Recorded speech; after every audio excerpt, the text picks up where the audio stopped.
Ladies and gentlemen, lend me your ears and your eyes. Diva Divine Light, live from Brooklyn, New York. Know your lane for what you saying, yo. Said it with my 9 million with the dilly, yo. When I be on the mic, yes, I do my duty, yo.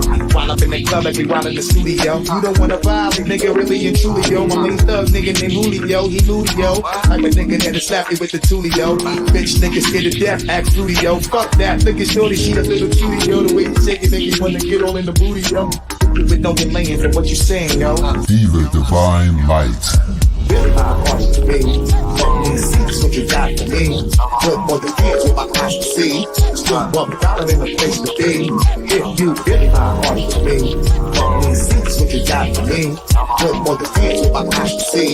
Still $1 in a place to be. If you. You're watching Diva, the Divine Light. A fun-loving, caring, passionate person who talks about sex, celebrity, and real-life issues, and even abuse. So hit that like button and make sure you share the show. Really my heart to me. Fucking see that's what you got for me. Put more than hands with my eyes to see. Still $1 in a place to be. If you really my heart to me. Fucking see that's what you got for me. Put more than hands with my eyes to see. Still $1 in a place to be. If you really my heart to me. Fucking see that's what you got for me. Put more than hands with my eyes to see. Still $1 in a place to be. If you really my heart to me. Fucking see that's what you got for me. Put more than hands with my eyes to see. Still $1 in a place to be. If you. Here comes the pitch, and it comes in wide. On the combo.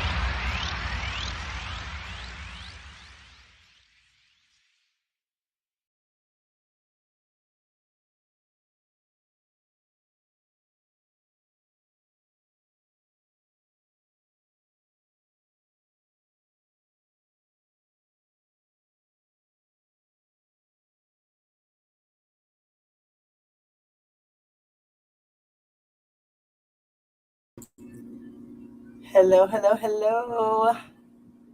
Good afternoon, everybody. I am your gracious host, Diva Divine Light. How's everybody Monday doing? We good? Well, we are going to continue to keep our foot on R. Kelly's neck. Yes, we are. Hi, Noonie. Hi, baby. Hey, Miss Me, Miss Mo. What's up? Cat, what's up, baby girl? Lovely fair, Kel's tears. What's up, Missy? What's up, baby? Ty, my Ty.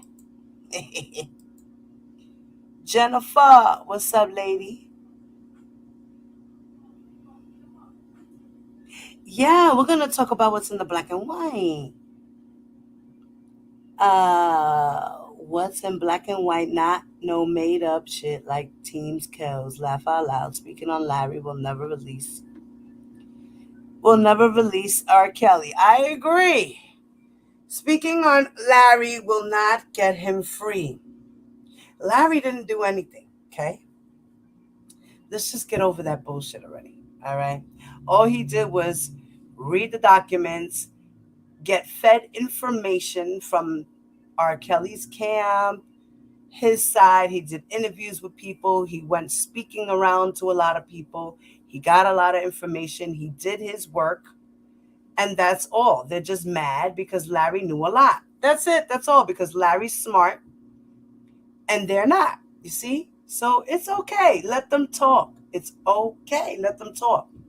They're just mad because, they're ignorant. It's okay. It's okay. We will let them be. This, I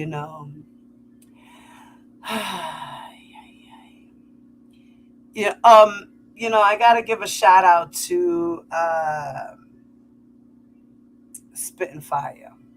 I caught her live today. I agree with everything she said pretty much. It's a lot. I had been saying these things for a long time.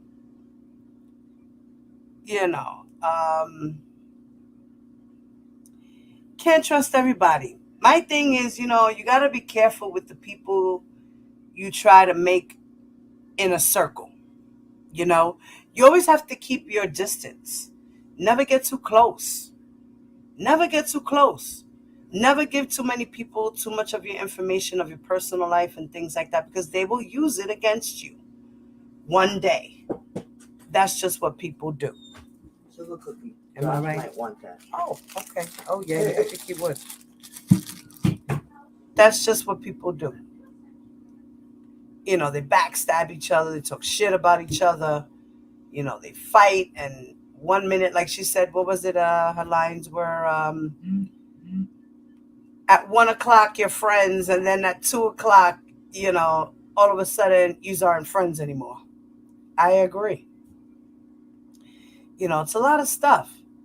You got to be careful. But enough of that. We're not here for all of that, okay? We're not here for that drama. Hey, Nicole.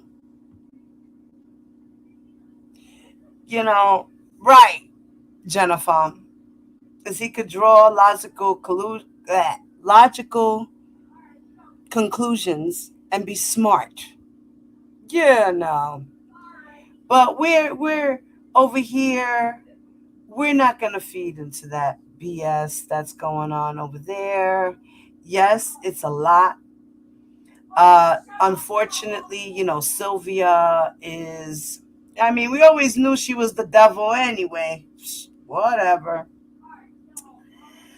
So, yeah. All her prayers aren't going to help. It's a lot of things in these streets that are not going to help R. Kelly. I don't care who you are, what you do. Nothing is going to help. From the cousin on down to the nutritionist, nothing is going to help. Nothing in between, nothing. The only thing that is going to help is his lawyers. That's why he's got lawyers. Nobody out here got to be helping him on the sidelines. The only thing you should do is write him letters, send them money, and that's it. That's all. Be good. Talk about the good things that R. Kelly has done.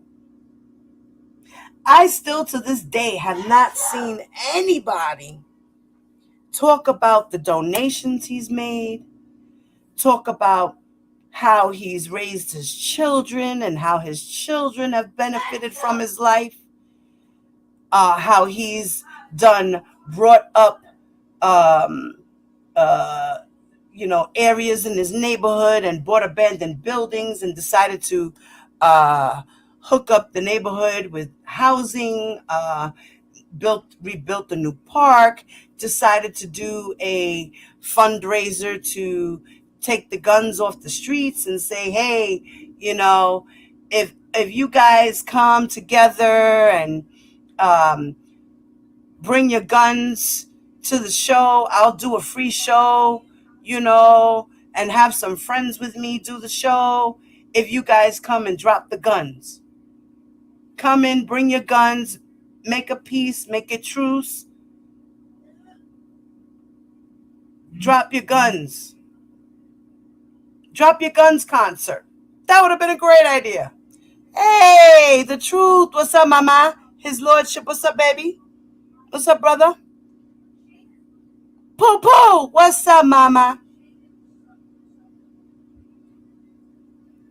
They don't talk about things like that. He went and did a concert, allegedly. Well, it's for the Clara House. And Daryl McDavid was the face of the fundraiser. He was part of it. He was a donor. Clara's House is a woman's shelter. He did that in 2008 or 7 or something like that? Right before his trial or after his trial?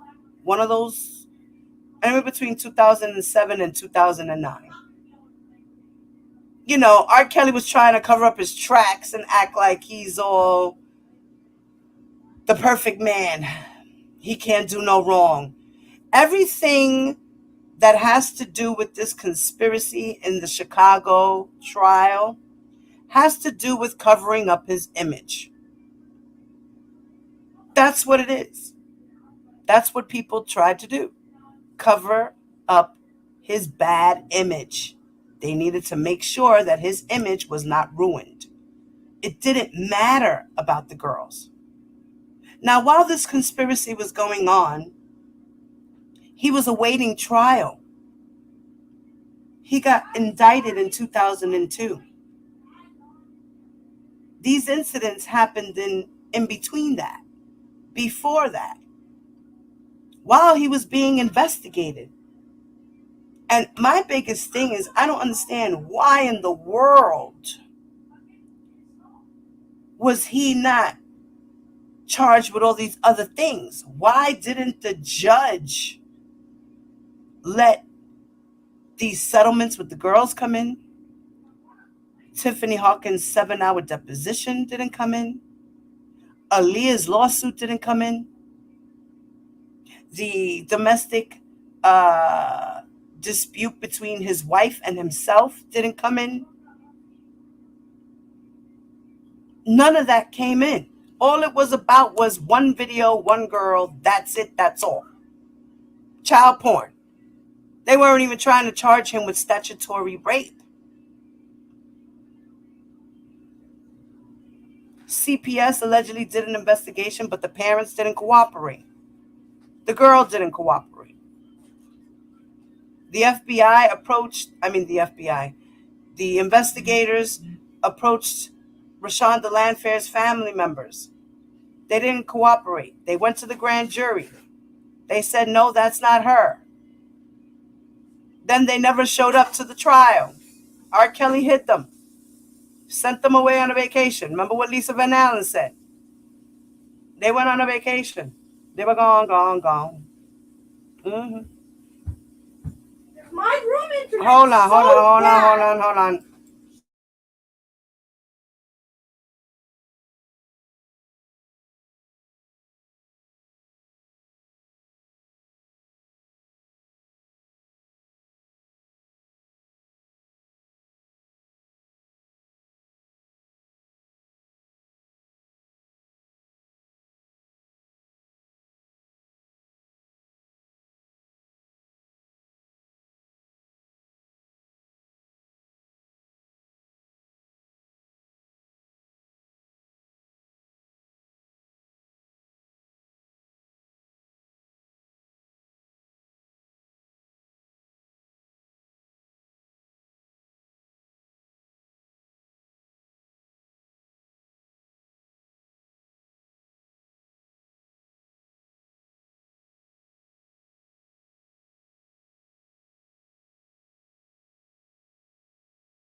Sorry about that, guys.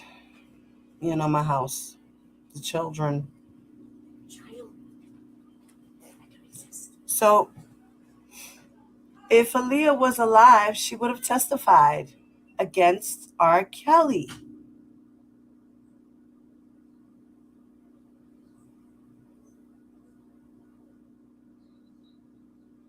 Allegedly, he abused Aaliyah. She was assaulted. They settled out of court.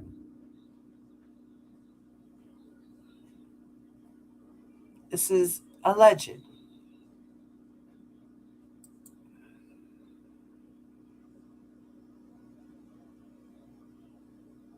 I want to play something for y'all so we could just listen for a second. R. Kelly. Is it as dark as some believe? It's a world that has been hard for anyone to get inside.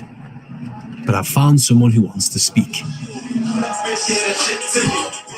Recording studio engineer James Lee worked on R. Kelly's 5th album, TP2.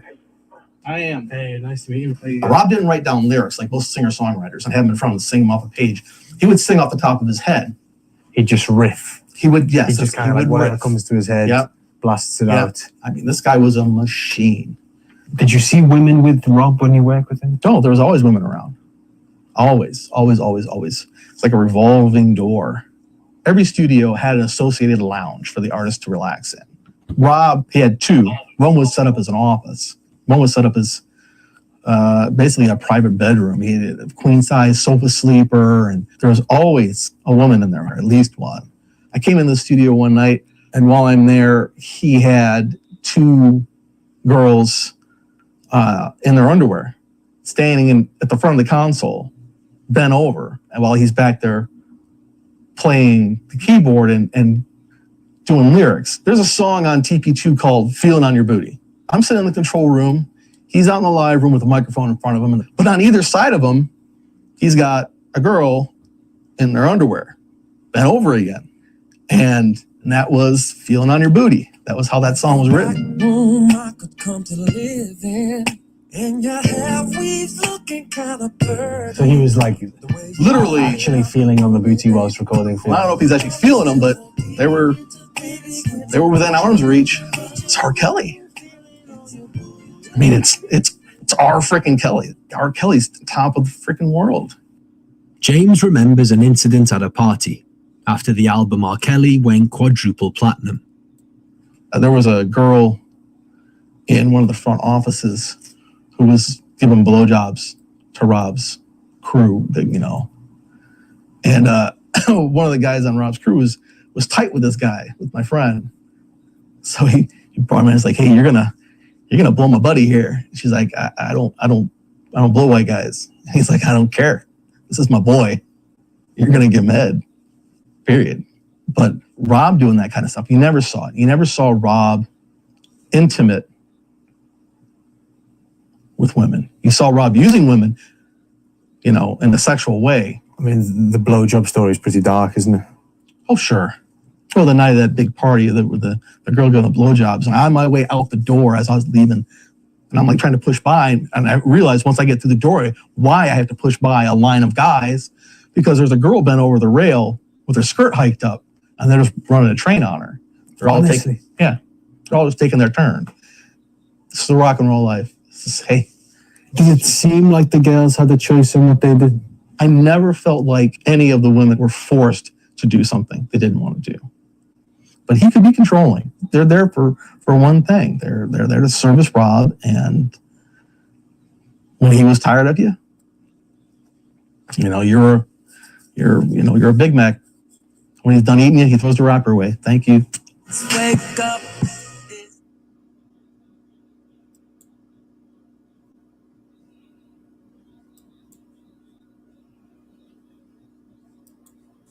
He uses you like a Big Mac. You eat it up and then you throw away the wrapper when you're done.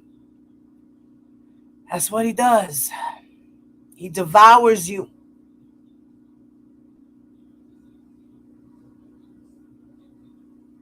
He's a user, an abuser.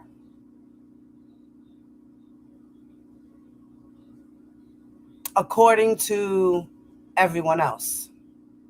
That's what he is. Everyone that's been around him, that's how he is. That's who he is.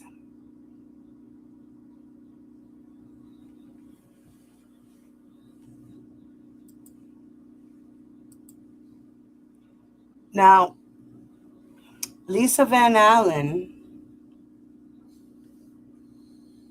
wound up doing an interview with the Breakfast Club after the Surviving R. Kelly came out. Let's listen to what she had to say. You might have seen her on Surviving R. Kelly. We have Lisa Van Allen on the line. Good morning. Good morning, Lisa. Good morning. Hi, Lisa. How are you feeling today? Hey, how are you? I'm awesome. I have some questions, but let's identify who Lisa Van Allen was in the Surviving R. Kelly docuseries, because you actually were the first person to come out over 10 years ago and testify in the child pornography case. You were the one that actually had gotten the sex tape, and that's how the first sex tape of him got out there with the 14-year-old girl, allegedly. Yes, I did testify against him back in 2008, and part of the reason why a lot of people don't really understand some of the reasoning behind, me coming out, and, they did threaten my life. Right. This may be a dumb question, Lisa, but why did you cut yourself out of the original sex tape with the underage? Yeah, because when the sex tape came out, I know you were talking, and maybe we don't know. You said that you were involved with threesomes with the 14-year-old. You didn't know she was 14. And then when the sex tape came out, that part wasn't in it. Did you take your part out of it? No, that was not the tape that I was on. Oh, okay. I wasn't on the tapes that went to trial. There were multiple tapes. I heard there were other tapes that we'll never see or that were never actually revealed besides this one. Exactly. Now, what age were you when you were indulging in the threesomes that he was, forcing you guys to do? It was different. It was two different ages. It was 17 and 18, but she was supposed to be 16 when I was 17. You know what I'm saying? He told you she was 16. Right. Right. And of course he did. He's a master manipulator. So he did what he felt he needed to do to get what he needed done. Now, when you found out she was 14, obviously you knew it was wrong because you didn't want to do it anymore, and you took the tapes. I didn't want to do it from the beginning. Right. I mean, I explained that I cried, and he didn't care. He said, "What am I going to do with this now that you're crying?" Right. On the tape. That's what he said. You never wanted to tell or tried to tell somebody at least that the 14-year-old was underage, or you never thought about it? It wasn't that I didn't want to. I don't know if you have ever been in love with someone, and the first initial thing that I wanted to do was to help him get better. I thought that maybe, because I cared for him, that maybe I could help him. But, once I saw that he didn't feel like he had a problem, that's the first step. You have to admit that you have a problem. Right. What are your thoughts on the people that were around him that actually helped forge documents, that knew what was going on? What are your thoughts about that? Yeah, Demetrius, the security, and that other person. They all handicapped this man, and they're all helping him to coerce these women and do these things. I mean, it goes back to people before that. I mean, I know people on his team. Daryl McDavid is the one who threatened my life. June Brown, I'm putting names out there. June Brown is the one who would book flights for girls. June Brown took me to get the abortion by Rob and said he was my uncle. So these guys, they do things for Rob, and they make it to where he's able to do these things because Rob doesn't read well. He doesn't write. So these are the people that are doing these things for him. So all of them are at fault. And I mean, they should be held accountable as well. And not blaming you, because I don't want to victim blame you, but where were your parents during this time? And I'm not blaming you. I'm just curious, were your parents there or? No problem speaking on that as well. Robert knew my whole background. He knew that I came from foster care. Mm-hmm. He knew that I didn't have a father figure in my life. He knew that my mother's mother had just been hospitalized for cancer, and my mom was dealing with that. I mean, he knew all of these things. So I'm not to blame all of it on him, but my mother was not fully focused on me at that time. Right. So you were very vulnerable. When I first met him, it's kind of like it was an interview. I tell people, he asked me specific questions. Do you have a boyfriend? How old are you? When I said I was 17, he said, will your mother let you come to Chicago? I didn't ask her would she let me. I just told him, yeah. You get what I'm saying? So, he knows what he's doing. He's been doing this for a long time. It's pretty much standard procedure for him. So where did y'all meet? Because they always say he would park his tour bus at McDonald's in Chicago. We met at his Home Alone video shoot. I actually went with a friend of mine's girlfriend. She was an aspiring singer, not me. Mm-hmm. And we were just extras in the video, and he happened, and I'm pretty sure I was the youngest one there, because if you've ever seen the Home Alone video, it's a lot of strippers and girls who are a lot older than I was there that would have been more than willing to do things with Rob. But he had his cousin come and actually find me and say, Rob wants to talk to you. Now, he did target you. Now, let's talk about meeting some of the other survivors from the docuseries, because I know they said at the screening that was the first time a lot of people had actually met each other in person. Yeah, actually, all of the girls are really nice. It's kind of funny because, I mean, we've all been through similar situations with him. So when we get together, it's kind of like a sisterhood, and it's good to not have to convince someone of what you've been through. So it's like we call each other. It's kind of like a little bit of therapy. You know what I mean? We talk about things and that we've been through, and we don't have to convince each other of anything. So, I mean, I really, feel blessed to have them, and I'm glad that they've come out. And I know it's more victims. I even have women that have inboxed me that know him and that don't want to come out, but they inbox me to talk about it because they know I know what they're talking about. Well, speaking of therapy, what kind of help have you gotten over the years, Lisa? I haven't been to an actual therapist, and maybe that's something I should do. I'm actually open to that, but right now I'm just trying to help other abuse victims and to try to protect any other young girls from going through it. And with that being said, I would like to put out there that I do have a website called IamLisaVanAllen.com where young girls can go on there and they can blog, go back and forth, with me and talk about what they've been through. I actually had a young girl do that the other day. She contacted me about a relationship she's in. She's 17 years old. Her boyfriend's 21. I'm not going to put her name out there. And he's been abusive to her. And she was saying, you know, we talked back and forth. She was saying she wanted to end her life. And I pretty much talked her out of that. And we text back and forth for a while. So I actually do feel really good about this. I feel like I'm really helping the youth and young girls and abuse victims. One thing that really was a wake-up call for you was getting pregnant, right? Yeah, I got pregnant. And when I got pregnant by him, I had to soul search on that because I loved him, but I didn't love him enough to bring a daughter into the world knowing that he may molest her. Because if you look at his track record, girls that he slept with were close to him. So do you think that there is a chance that these charges they're trying to bring against R. Kelly can possibly stick? I feel like it is if they are underage, yes. I'm really not sure about what's going on with the girls at the house, specifically, so I really cannot say. But I mean, me knowing the Rob I know, I'm pretty sure someone underage, something's happened. So I do feel like at some point something can happen. Do you feel like, the trauma that you went through and the other women went through is being exploited at all? I mean, it kind of, yeah. But at the same time, it's crazy because a lot of people say, whether it's positive or a good or negative publicity is still publicity. And at the end of the day, we want to raise awareness. So whether people agree with me or not, they're still listening. You get what I mean? And that's the ultimate goal, to raise awareness.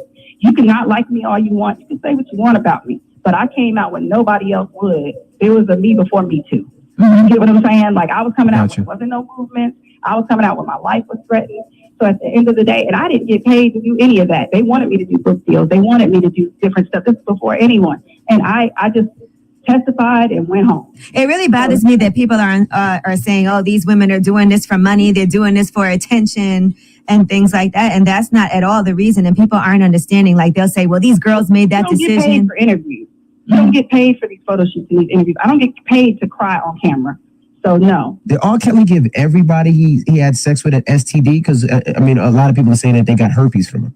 I did not catch herpes, and I thank the Lord. I actually called his old publicist to ask her, did he have it back then? Because I was concerned, and she said he did have it back then, but I didn't get it. All right, we have more with Lisa Van Allen from Surviving R. Kelly. When we come back, don't move. It's the Breakfast Club. Good morning. Morning, everybody. It's DJ Envy, Angela Yee, Charlamagne the God. We are the Breakfast Club from Surviving R. Kelly. We have Lisa Van Allen on the line. This is Charlamagne talking. I've always been critical of R. Kelly, but I've also made a lot of jokes about R. Kelly and what he's done to underage girls. And, how did the way the coaches approached the situation, whether it was Dave Chappelle or Boondocks or rap lyrics, how did the coaches' response to R. Kelly affect you back then? It was kind of frustrating because, people knew, but instead of taking it serious, they would make jokes. It normalizes it. Today, it's really not funny. And there's nothing funny about him peeing on that girl. He never peed on me, but it's nothing funny about him peeing on her and belittling her like that. There's nothing funny about, girls speaking about what they've been through, and 10 years later, you're still crying about it. There's nothing funny about that. Well, I apologize for any jokes that I've made that may have upset you or any of the other victims, because honestly, none of us were thinking about that 10, 15 years ago. We were just thinking about clowning R. Kelly, but you don't think about we weren't thinking about the actual human victims. beings. Yeah. And how did you talk about it? Like, I'm sitting there watching it and you're talking about, a threesome with a 14-year-old. What gave you the courage to be like, I can talk about this and be free with it? Because I just couldn't understand how you got that courage. It's about having that conversation that nobody wants to have. Mm-hmm. Somebody has to stop being victimized. Somebody has to stop being concerned with how it made you look and talk about how they made you feel and what they did to you. Somebody has to do that. Every time I talk about it, and I talk about specifics, it upsets me. It makes me want to cry. But we have to do that. Right. I agree with you. I think sometimes, experiences happen to you, so, God can work through you to help other people. And I feel that way too. I feel like I'm a vessel now. Like even though the underage girl, she won't speak out. Her family was paid off. They won't speak out. Even though they will not speak out, I feel like I have to speak out for her. Mm-hmm. Now, what do you think about these lawsuits that he's threatening for everybody who participated in this docuseries? He also did a Facebook. I could care less about a lawsuit. I feel like he's trying to deter distract everyone from the real problem, which is him. He could do what he wants. He could talk about me going to jail, whatever. I fought some people in the past, some females, and went to jail. Who cares? That has nothing to do with you peeing on a 14-year-old. That has nothing to do with you belittling black women. Yeah, I don't understand what would be his point of suing the survivors or suing John Legend or suing me. Like, what was that? When I went to trial, they didn't talk to me about anything about Rob. For 3 hours, I was 6 months pregnant. For 3 hours, they talked to me about who I was dating, about my kid's father. Stuff that had nothing to do with trial. What does that have to do? They should have been saying objection. They didn't do that because they wanted the conversation to be about me, to try and degrade me and what I was saying and make me discredit me. But it's not about me. This is about R. Kelly. Now, I know every time you hear a song play or a video, it must put you in some type of mood that's concerning and scary every time you hear his music. The crazy part about it is his music. I think when it comes on, it hypnotizes people. But as a people, we have to check ourselves. Is that song that sounds good and you want to bop to more important than these young girls? No, it's not. Absolutely so not. When it comes on, I turn it off. How did you feel when you heard his ex-wife? I know you probably seen the video where she's bopping to the song and she's dancing to the song. How did that make you feel? Personally, I wish it didn't happen, but I mean, she's human. You know what I mean? I personally talked to her. I believe her, and I think she's a great person, and I know she's been through a lot. Mm-hmm. I wish that people would stop trying to discredit us just because she bopped to his song, and that I don't feel like what she's saying isn't any more valid from her doing that. Right. And people do deal with trauma differently. You can't judge. That she could have been just covering for him. Yeah. Say they could have threatened her life. I mean, we don't know. Like and that's years old, but she also said, people deal with trauma differently. You just never know. You can't say specifically what she should have done or shouldn't have done because she's coming out now. So I really don't feel any kind of way about it other than I wish, people that it wouldn't be on the internet right now. Because once again, it's another thing to just deflect the conversation from being about what he's doing. I mean, here's the thing. We all saw the sex tape. We saw the marriage certificate to Aaliyah. We've heard the songs like Age Ain't Nothing But a Number. We've heard him call himself the Pied Piper. Even when you tell me things like he's threatened you, I know that's true because he's threatened me over the years. So it's just like I don't know what more people need to believe R. Kelly is what he says he is. Was R. Kelly into young boys as well? Because we seen him make that one girl cut her hair off and wear clothes and made her kind of look like a boy. Well, that was a disguise. Was he into that as well? I can't speak for him actually messing with young boys, but I will say that there have been times where he wanted penetration himself. So, but it was from a female, but still, you get what I mean? Penetration how? Like pegging or like a finger or something? Not to be too graphic. It could be finger, object. Oh, he likes stuff in his butt. Right. So that's all I can vouch for. Where are those videos? Oh, stop. That's the video we need. He's doing those. He's doing them of, you in compromising situations, not him. Wow. What do you hope this documentary accomplishes, Lisa? I hope that the documentary raises more awareness because I mean, obviously, we've been doing this for a while. But I know what I have, and you said you've been doing it too, Charlamagne. So I hope that it raises more awareness. It opens more eyes. I hope that he's eventually held accountable for something.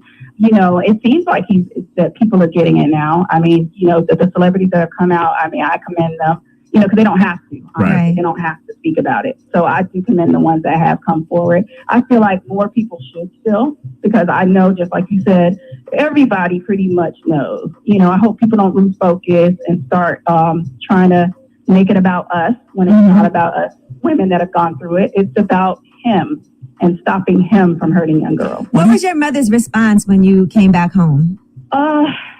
Actually, when I came back to Georgia, you saying when I left him? Yeah, when you left him and came back home. Well, actually, I was 21 years old when I left. So my mom wasn't even in Georgia anymore when I came back, but she was happy that she was able to be in contact with me, on a daily basis at that point, because she hadn't been able to be. Mm-hmm. So if nothing happens from this documentary other than, a bunch of social media noise and then next week everybody moves on to something else, what will you continue to do? I'm going to continue to raise awareness. I help other abuse victims as well. It's not just R. Kelly. People say, well, your life's all about R. Kelly. No, that's what we're dealing with right now. But, I do help other abuse victims. So I would hope from this, abuse victims could gain strength and courage to come forward, as well as the victims that he has and that he's had will gain strength and be able to come forward. All right. All right. Well, Lisa, thank you so much for checking in with us. We appreciate it. And we appreciate the work that you're doing now. So your website, again, if people want to contact you or have their own situations that they're dealing with. It's IamLisaVanAllen.com. All right. Well, thank you for checking in. We really appreciate it. And of course, she's from Surviving R. Kelly, the docu. You see, R. Kelly likes it in the butt. That's just what it is, guys. It's just what it is. He likes it in the butt. He's a man that knows how to get his orgasm. Yeah, I'm being real. It's what it is. Doesn't necessarily mean he's gay. Just means he likes penetration because that's the way he likes to get off. Yeah, no. But then he's telling the girls to do it. He's not even like molding you into it. He's just like, here, put this in my butt now. That's forcing you. He's forcing you. Even if you don't have a gun to your head, he's forcing you to do it. This is his problem. He has a control problem. He has a problem. Now, let me share my screen.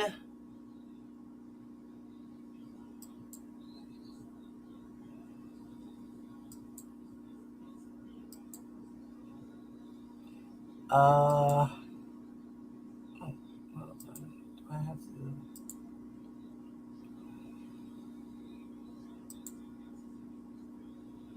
have to open it. Hold on.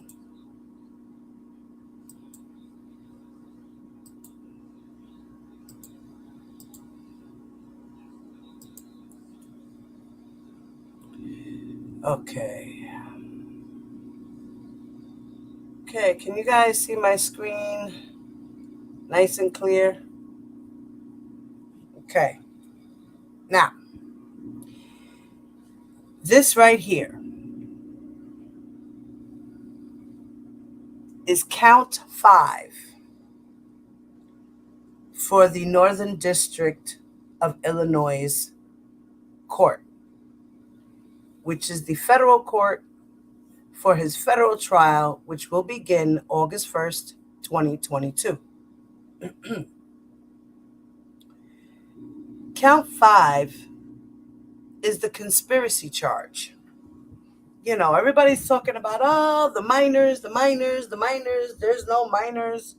Now, we all know that there's 5 minors that are involved in this case. And they're part of the first 4 charges. Right?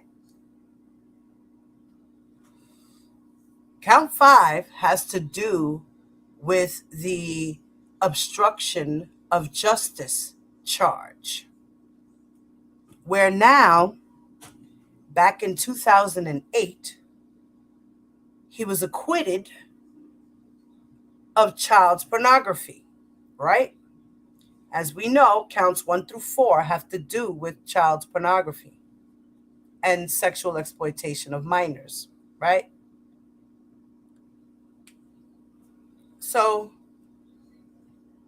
count 5 has to do with all the stuff that was being reported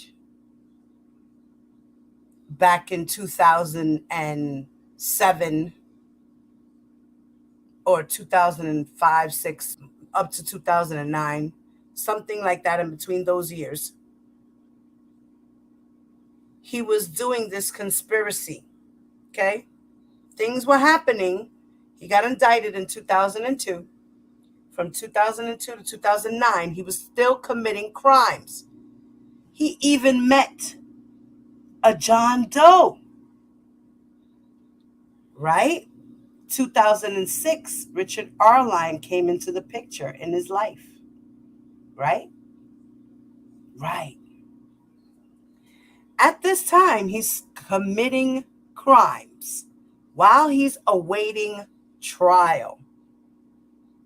He paid off, allegedly, because remember, everything here is alleged. This is all accusations right now. But this is all in black and white as to what they're charging him with. So according to the government, this is their facts.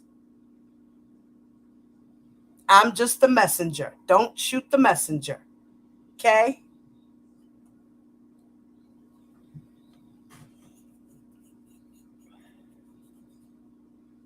Count 5 has to do with obstruction of justice. He paid off family members to shut up. He paid people to do investigations and buy up all these videotapes that were floating around in Chicago, on the South Side and wherever. He also had someone travel from Chicago to Kansas City to go get a tape. Okay? Now let's read what the charges are. What's the whole conspiracy?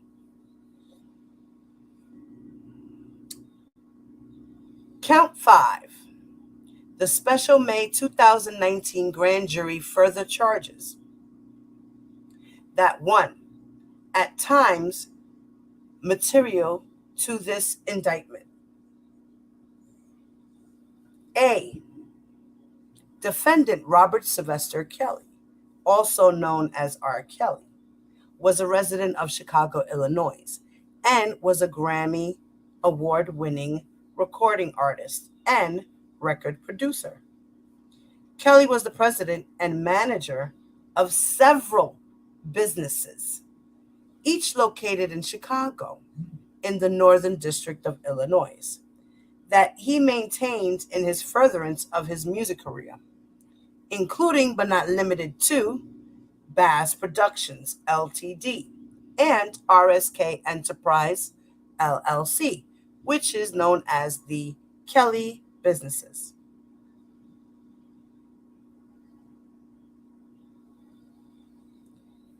Now, from in or around June of 1991 until in or around January of 2014, Kelly and or one or more of the Kelly businesses employed defendant Daryl McDavid as a business manager. Now, McDavid was a principal at Winkler and McDavid Ltd., located in Oak Park, Illinois, as a manager for Kelly McDavid. Now, was involved in providing services to Kelly, which services were in part intended to protect Kelly's image. Listen to that very carefully.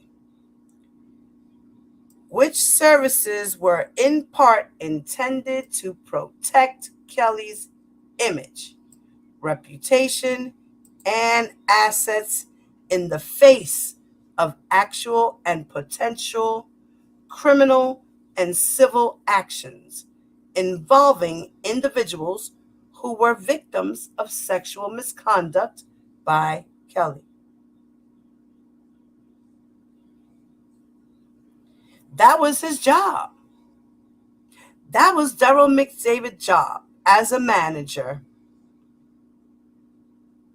to provide these services for Mr. Kelly. Protect his image, his reputation, and his money in the face of any type of potential criminal or civil actions.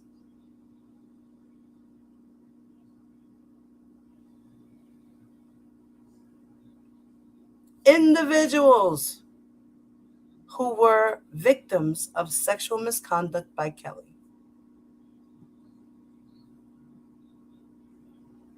Now, from at least approximately 1997 to at least approximately June of 2018. Milton Brown, also known as June Brown, was employed by Kelly and or one or more of the Kelly businesses.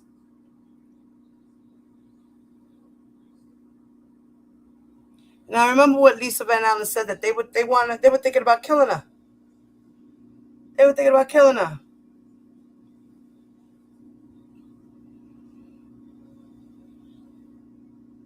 Now, they're saying that R. Kelly met Minor One in or around 1996 or 97, when Minor One was approximately 12 or 13 years old. Minor Two, who met R. Kelly in or around 1997, when Minor was approximately 17 years old. Now, let's pause there for a second, because this is the original indictment. The superseding indictment takes out Minor Two, which we know is to be Lisa Van Allen. Minor One, as we know, is to be Rashana Landfair. Minor 3, 4, and 5, well, 3 and 4 we don't know, but 5 we know is Rashana Landfair, okay, who was the cousin who testified in 2008 and said that that was not Rashana Landfair on the tape.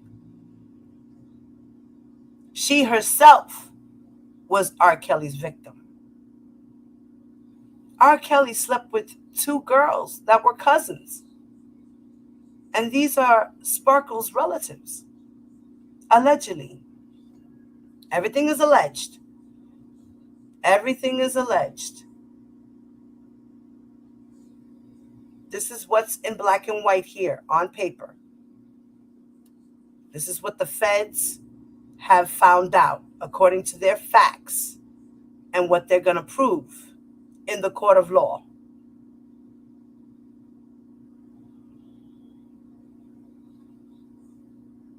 Now, what they did was they took out Minor Two, okay, which they took out Lisa, and they replaced her as an individual in the superseding indictment.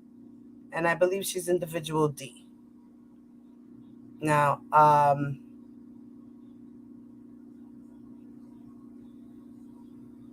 Minor 3 met Kelly in or around 1996, when Minor 3 was approximately 15 years old. So now I'm thinking maybe one of these young ladies is maybe one of Rashonda Landfair's friends. Maybe R. Kelly had Rashana recruit girls for him. Who knows? And maybe these 2 girls are part of that.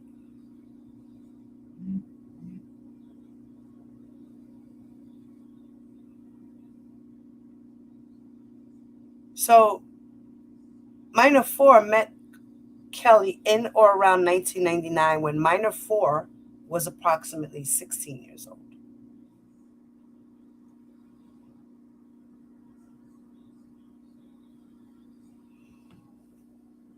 So,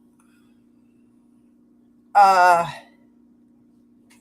wondering, I don't remember too well.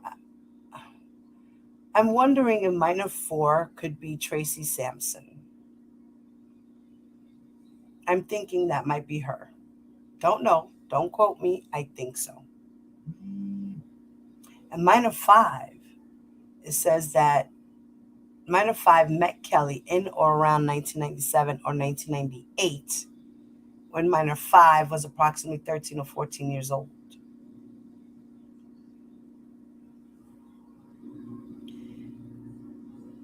As we all know, Kelly was born in 1967.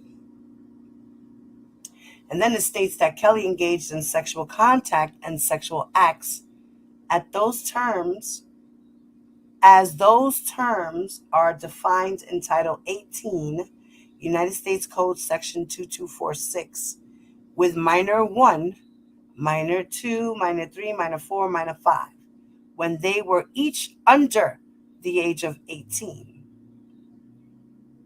Now, between in or around 1998 or in or around 2002, Kelly recorded himself on video engaging in sexual contact and sexual acts with minors, including minor 1, minor 2, minor 4, and minor 5. Video 1, 2, 3, and 4 depict Kelly engaged in sexual contact and sexual acts with minor 1 when minor 1 was under the age of 18. In approximately April of 2000, the Illinois Department of Children and Family Services began to investigate whether Kelly was sexually abusing minor 1. Now, on or about June 5th, 2002, a grand jury of the Circuit Court of Cook County, Illinois, returned an indictment charging Kelly in the case of People of the State of Illinois versus Kelly, Cook County case, with 21 counts of child pornography relating to video 1 and minor 1. Now, the case was tried to a jury beginning on May 20th, 2008, and on June 13, 2008, Kelly was acquitted of the charges. Now, if there was a problem with double jeopardy, this would not be here. If there was an issue with double jeopardy, which there isn't, because there's new evidence, new charges, and it's a federal case. So double jeopardy goes out the window. There is no double jeopardy in this case. He can't be double jeopardied. Okay, he can't. Because it's a federal case. It's under another jurisdiction. And it's the highest court in the state, federal and state. It's above the state. And it took over jurisdiction. And there is new evidence to prove that he allegedly committed obstruction of justice. And he beat, as he says, his case. He didn't win. He beat it. You see? He beat the case.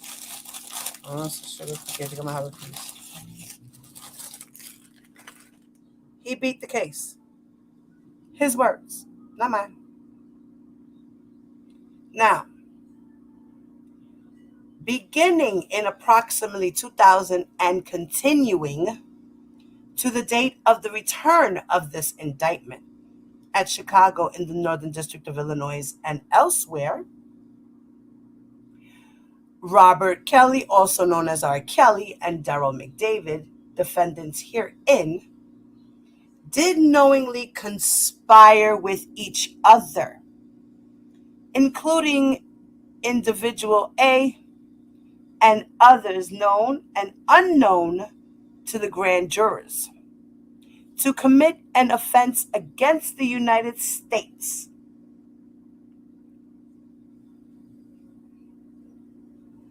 Hear that again. The defendants did knowingly conspire with each other, individual A and others known and unknown to the grand jurors, to commit an offense against the United States.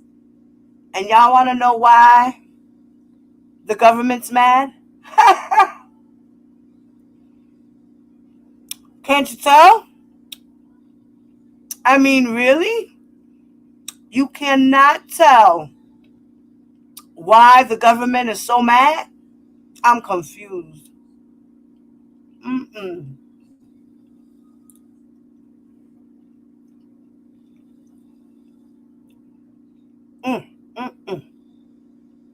Then it says, namely to knowingly alter, destroy, mutilate, conceal, cover up, falsify, and make a false entry in any record, document, and tangible object with the intent to impede, obstruct, and influence the investigation and proper administration of any matter within the jurisdiction of any department or agency of the United States.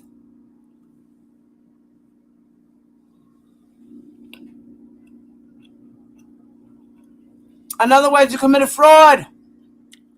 You obstructed the justice and committed fraud. You lied.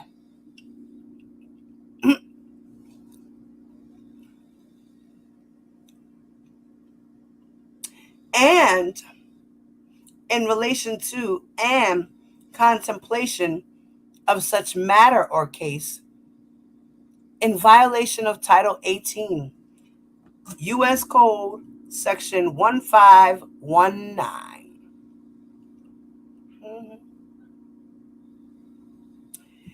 It was part of the conspiracy that Kelly and McDavid and others knew of Kelly's sexual contact and sexual acts with minors, and knew that Kelly recorded himself engaged in sexual contact and sexual acts with minors on videotapes. Why do you think they were hiding it? Because he was having sex with adult women? I mean, really. Why would R. Kelly and others, along with McDavid, try to hide these tapes if there were adults on the tapes? Can anybody answer that for me, please?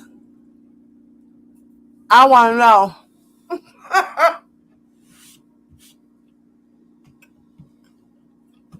I want to know. How is it and why is it that R. Kelly, McDavid, and others were hiding these tapes if R. Kelly was having sex with adults? Let's see what they're going to say. What's your answer?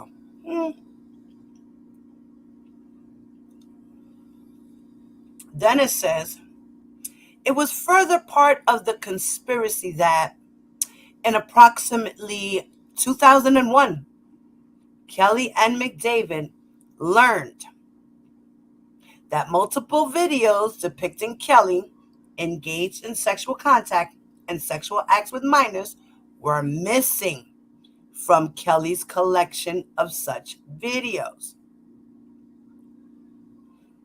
That's when I guess Lisa Van Allen had explained, well, I took the video, da-da-da-da-da. So now they know the video's missing. Here it is, 2001.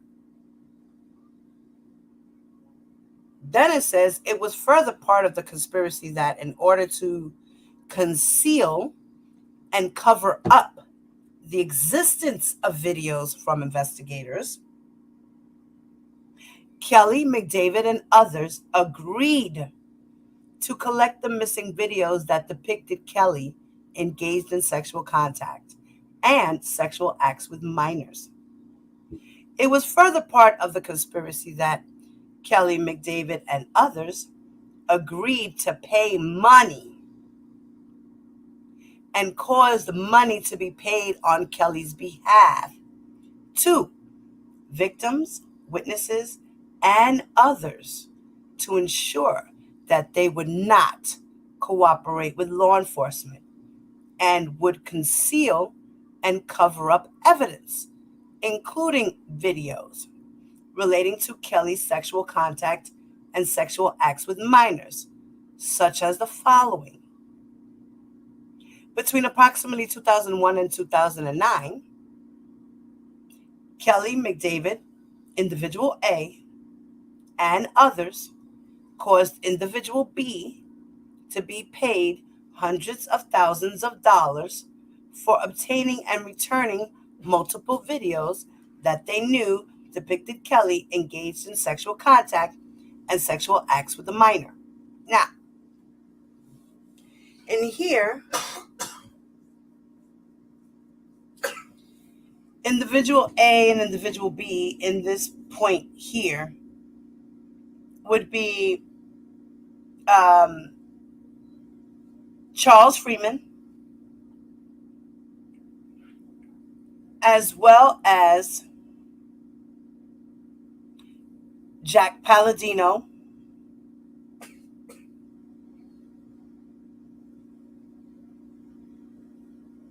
or Keith Murrow and Charles Freeman as individual A or B. Now, this is where things could get a little tricky because, then it says, in approximately early 2007, Kelly and McDavid agreed to pay minor 2, okay, $250,000 to return a videotape that they knew depicted Kelly engaged in sexual contact and sexual acts with minor 1 and minor 2. Now, in approximately 2007, Kelly and McDavid paid minor 2 and individual C. Okay, so individual C is Keith Murrow. So individual A and B has to be Jack Palladino and Charles Freeman.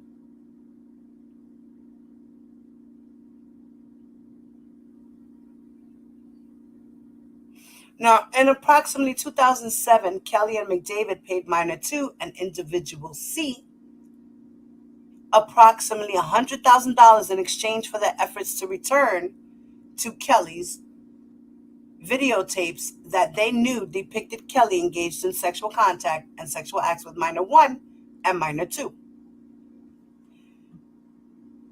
So, like I said, individual C here is Keith Murrow.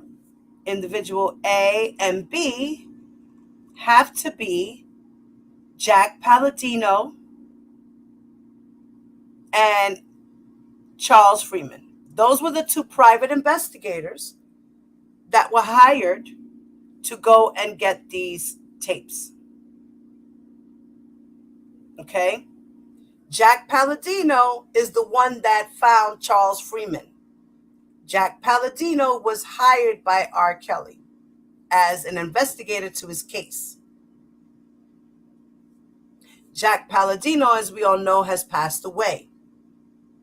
So now we know that Jack Palladino is not going to be involved in the case because he's dead. We know that Linda Mensch is dead. She, I'm pretty sure, would be a witness in this case as well. She knew a lot of what was going on as well. It's crazy how both of these individuals had freaky deaths. Jack Palladino wound up dying because 2 guys dragged him down the street trying to take his camera.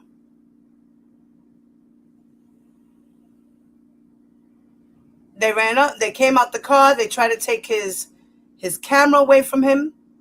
Because remember, he's a private investigator. He had his camera with him. He was taking shots of the neighborhood or whatever was going around. And the guys saw him doing that or whatever, tried to take his camera from him, jumped in the car, and Jack Palladino was holding on to his camera while he was being dragged. Because they tried to grab the camera and drag off with him. That's how he died, because he injured himself in his head. He had swelling and stuff, and he had brain injury. And he died. And they got the guys because they found the camera, and they decided to develop the camera and found the guy's snapshots on the camera. So they were able to find the guys.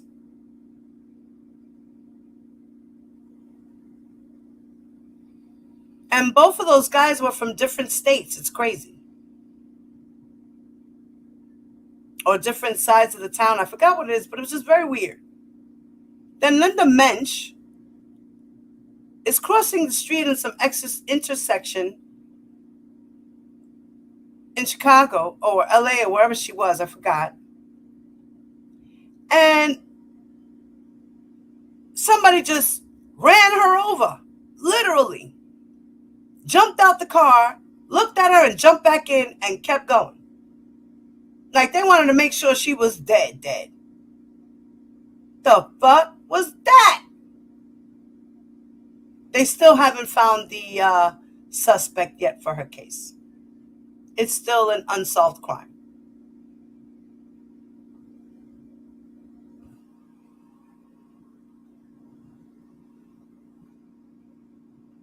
R. Kelly is not innocent. I don't care what anybody say. I think he's guilty. He did all this shit just so he wouldn't go to jail. All these people were covering up everything so that he can continue to make money for the machine. Not the government, Sony. I think Sony should be responsible. They need to be held responsible somehow for covering this up. Just like what those girls did with Larry Nassar, go to the FBI and complain about the FBI not properly doing their investigations the way they should have. Same thing should happen with this. They need to investigate Sony. They need to say, listen, there needs to be a civil suit against them. You're responsible for all these girls all these years. They want to talk about the parents being responsible. Sony should be responsible. Only certain parents should be responsible. Not all, because not all knew what their daughters were doing until it was too late. Some of the parents were right there. Those parents that were right there need to go the fuck to jail for some type of neglect or something. Or these parents should be fucking sued, divorced, something. I think that some of those parents that were right there need to be held accountable.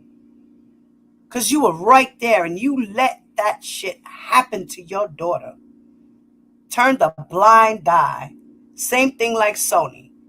Because the machine needed the money. And R. Kelly was producing a lot of money back then. It's not about these girls. It's about R. Kelly's money.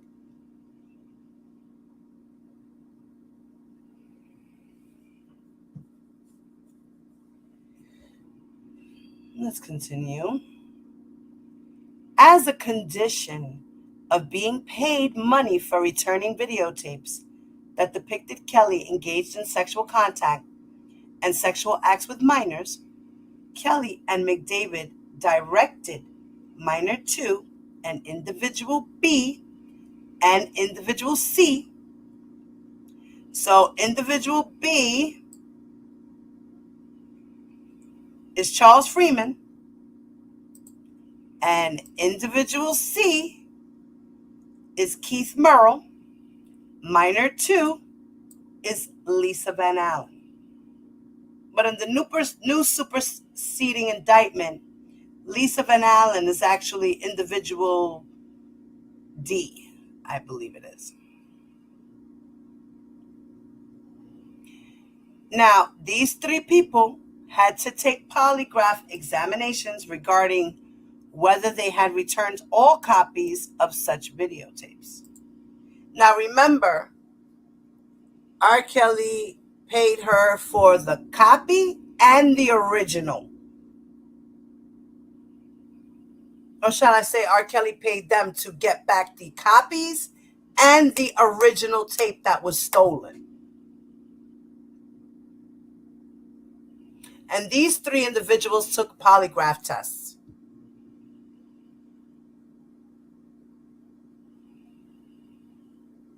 And then it says that in approximately June of 2008, after learning that individual B planned to announce at a press conference that he had recovered videos depicting Kelly engaged in sexual contact and sexual acts with minors, Kelly and McDavid and others paid individual B approximately $170,000 to cancel the press conference.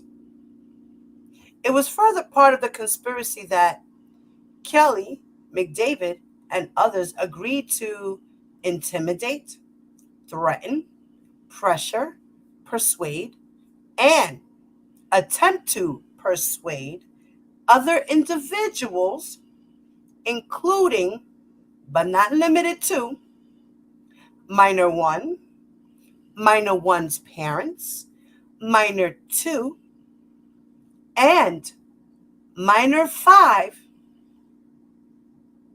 to falsify and make a false entry in a record, document, and tangible object related to Kelly's sexual contact and sexual acts with minors, such as the following. So you see where it says here, minor 5. Now the minor who went and took the stand was her cousin, Rashana. And minor 5 is also in videos with R. Kelly. R. Kelly didn't just sleep with one of Sparkle's nieces. He slept with 2 of them and had them both on video. I could just imagine. I wonder if he made them sleep with each other. Oh my God. Jesus Christ. Oh, son of a bitch.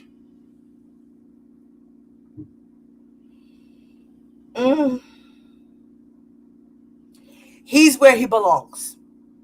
He's where he belongs.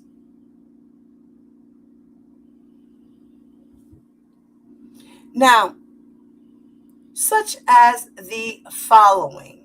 These are the false entries that were made, such as, right?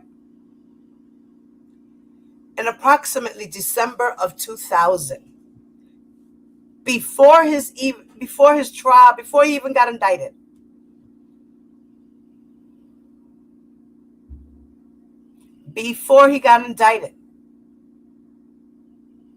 remember, in 2000, CPS was doing an investigation in 2000, in December of 2000. So they're talking about the CPS information that in approximately December of 2000, pursuant to instructions that minor 1 received from Kelly, minor 1 falsified and caused a false entry to be made in a police report when minor 1 denied to law enforcement officers that Kelly engaged in a sexual relationship with minor 1. So here it is. She falsified a police report when the investigators came to her home, when they were doing the CPS investigation.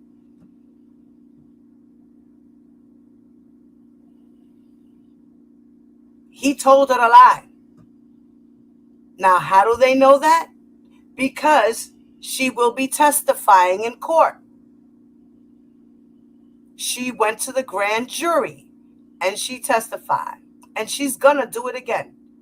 This time she's going to be at the trial. This time she's going to be there.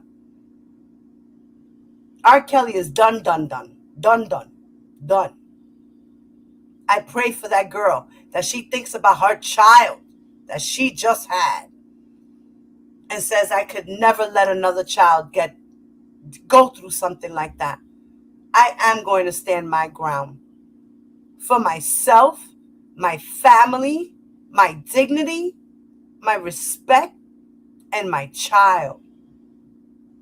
May this never happen to him. Ever. May he always respect women.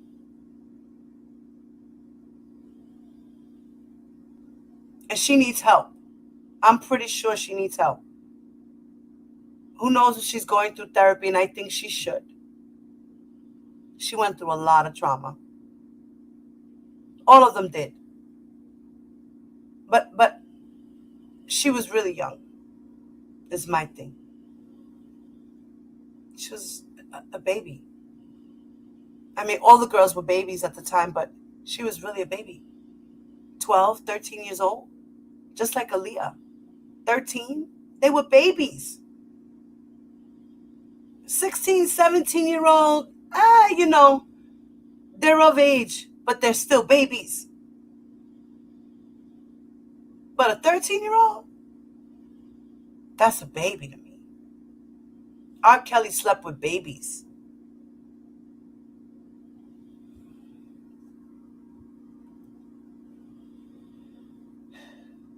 In approximately May of 2002, McDavid instructed minor one's father to provide knowingly false testimony to the Cook County grand jury investigating Kelly's sexual relationship with minor one. He committed perjury. The father got immunity. The daughter got immunity.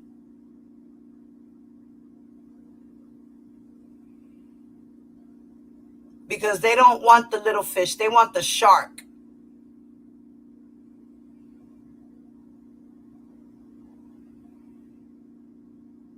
McDavid instructed minor one's father to deny that video one depicted minor one engaged in sexual acts with Kelly.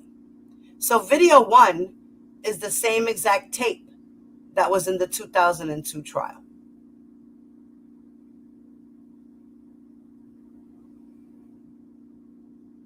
Now, when McDavid knew that video one did depict minor one engaged in sexual acts with Kelly, as instructed, minor one's father falsely denied to the grand jurors that video one depicted Kelly and the minor, thus creating a false record and a false entry in a record, document, and tangible object.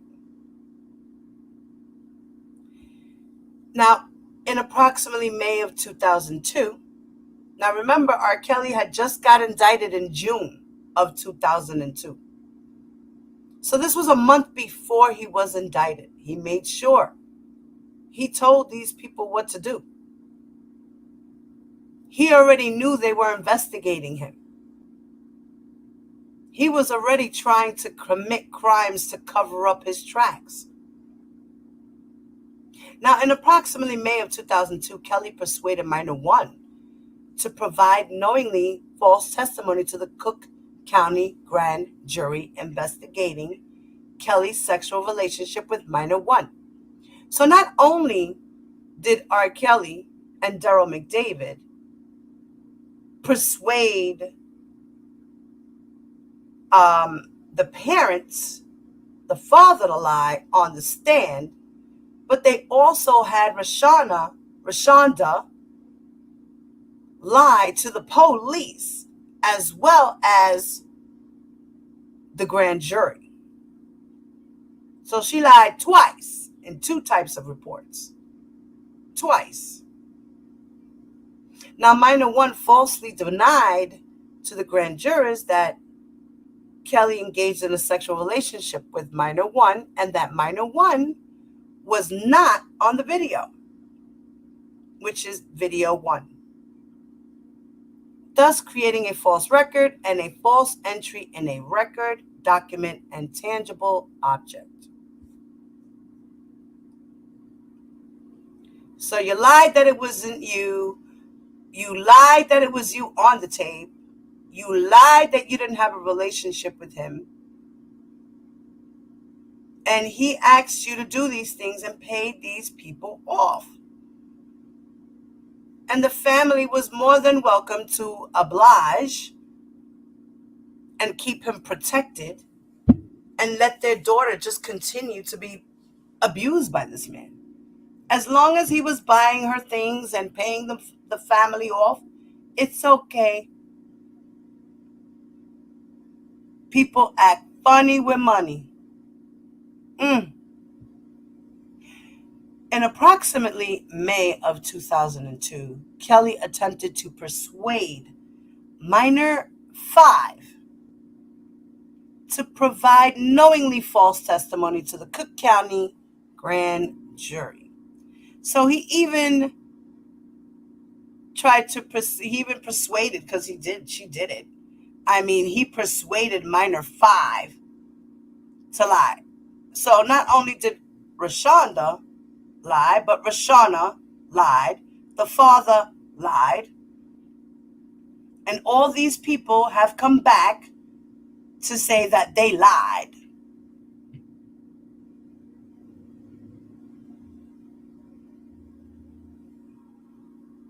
They know it's the right thing to do.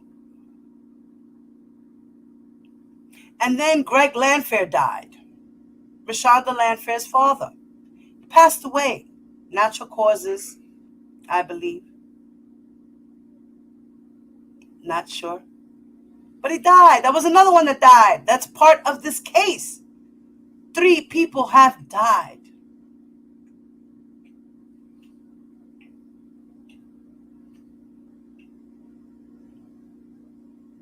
Now, on or about July 26th of 2007.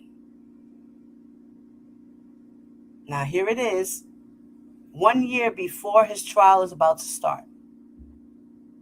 Kelly and McDavid directed that minor 2 meet with the lawyer, and that minor 2 falsely denied that minor 2 and Kelly ever engaged in sexual acts together with minor 1 and minor 2. So they even, in 2007, tried to tell Lisa Van Allen to lie and to deny that minor 2 and Kelly were ever engaged in sexual acts together with minor 1 and minor 2.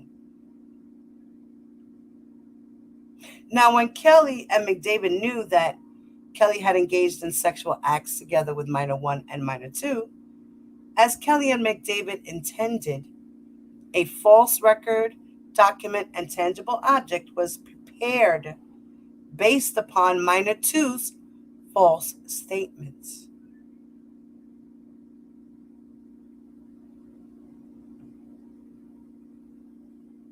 Okay? As Kelly and McDavid intended, a false record and a document, a tangible object, was prepared based upon minor 2's false statements.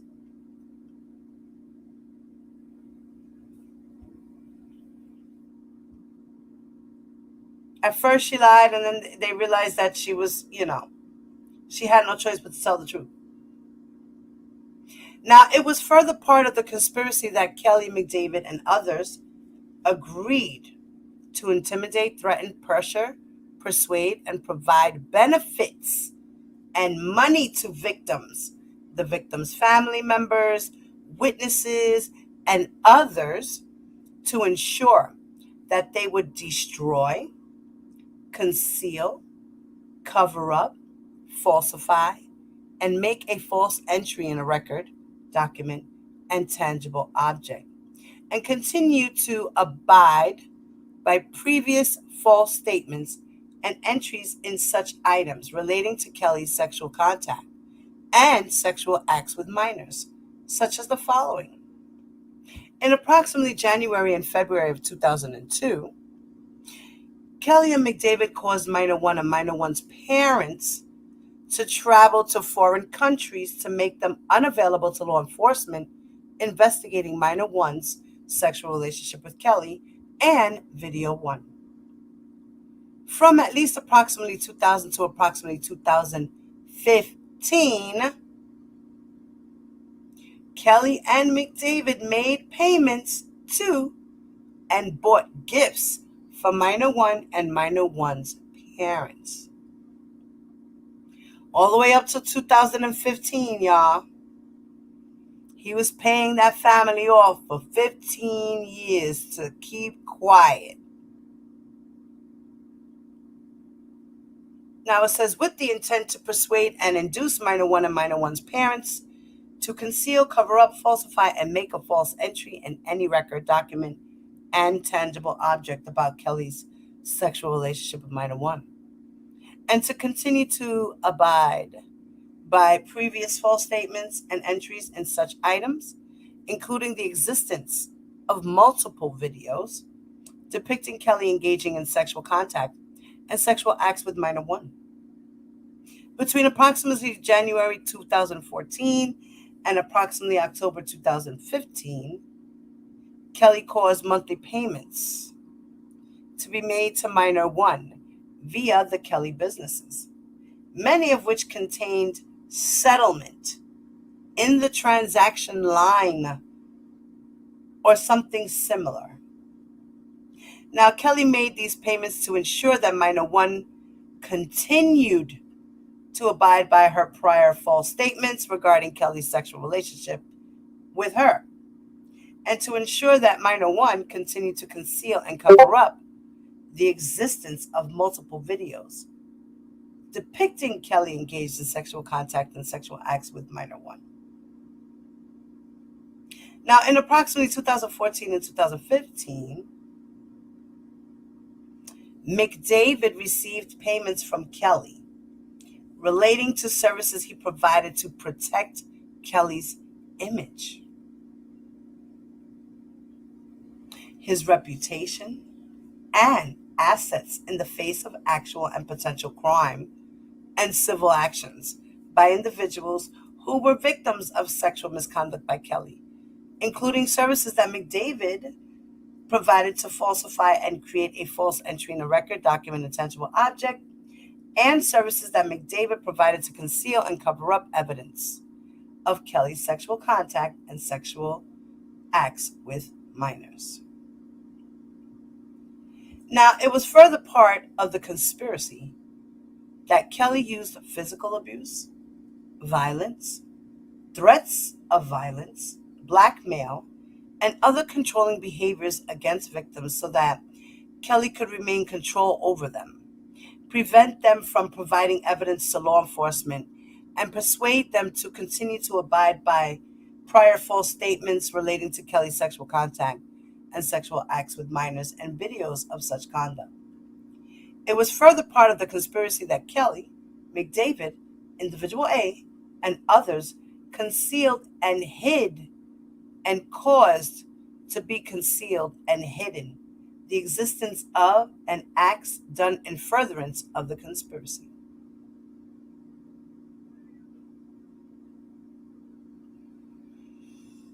Okay.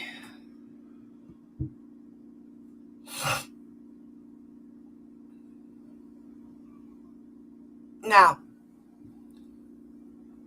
they're also going to talk about overt acts.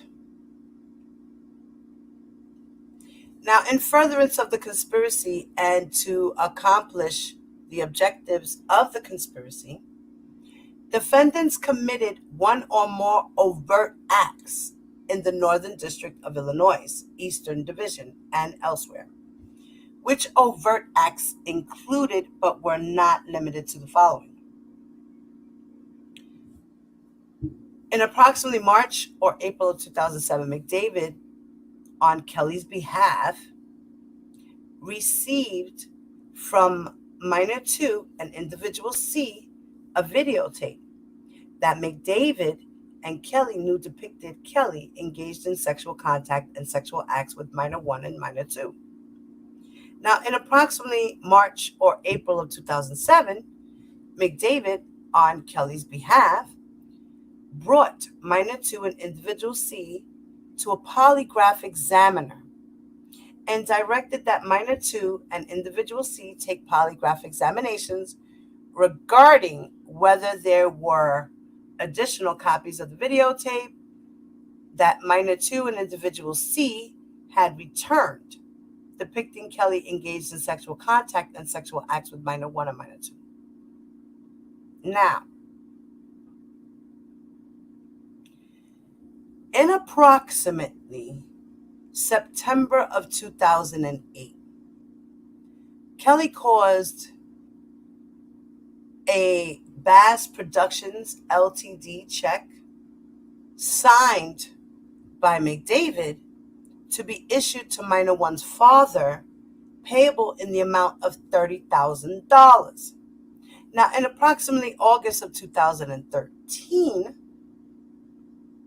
Kelly caused Bass Productions Ltd to transfer a title of a GMC Yukon Denali to minor 1. Now, in approximately September of 2014, Kelly caused a wire transfer in the amount of $80,000 to be paid to McDavid through his firm, Winkler and McDavid Ltd. Now, remember, Daryl McDavid sued R. Kelly in 2014 because he didn't pay him all of his pay. So as we see here, he only paid him $80,000. Now, in approximately October of 2014, Kelly caused a RSK Enterprise LLC check to be issued to minor 1, payable in the amounts of $1,150, with the notion personal RK in the memo. Now, in approximately October 2015, Kelly caused a wire payment to be made from RSK Enterprise to minor 1, payable in the amount of $1,150. So in 2014, he paid her $1,150. Then in 2015, he paid her again for $1,150. Then it says, with the notion settlement payment. Although the payment was not made pursuant to a settlement with Kelly. So that had nothing to do with settling out of court or anything like that. You know, but that's what they said it to be, settlement. That's what they said it was. That's what they put in the memo line. Now, in approximately December of 2015, Kelly caused a wire payment in the amount of $100,000 to be made from RSK Enterprise to agents of McDavid on McDavid's behalf. So I guess he had to pay him. He paid him the $80,000. He owed him the $100,000, and boom, RK had to pay him $100,000. Now, this is all in violation of Title 18, United States Code, Section 371.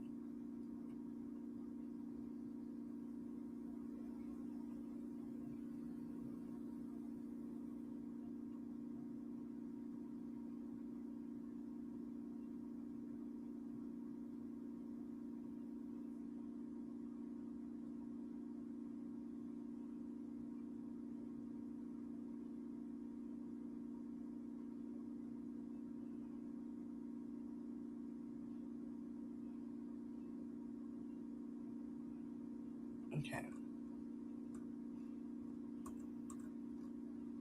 All right.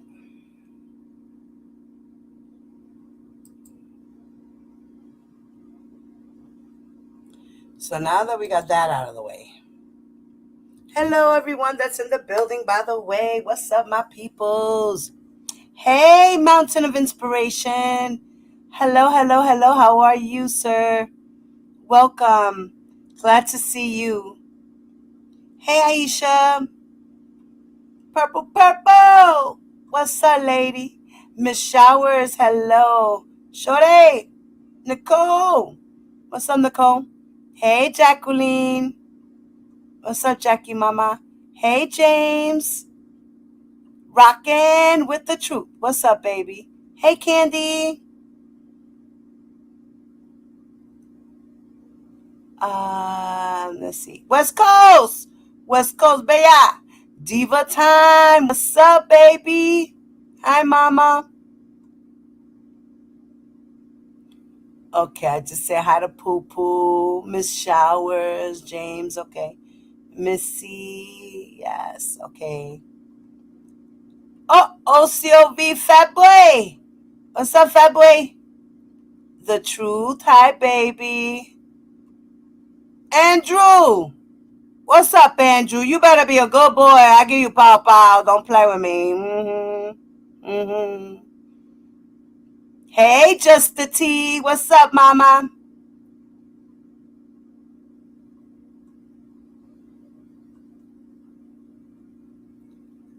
Okay, let's see. Ty said R. Kelly wants that heat-seeking missile. Ty. He does. He likes it. It's natural. It's okay. You know, I don't discriminate. You know what I mean? Flores, what's up, mama? Blue Lagoon. Blue Lagoon. Tone the Goon. What's up, bro? So, yes. You see what happens? So that's what R. Kelly is going through. R. Kelly going through it.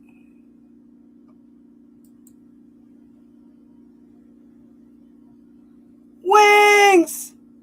Amos! Watermelon! So now we got all that out the way, right? So this is what he's going through. ¿Verdad? Let me hold on.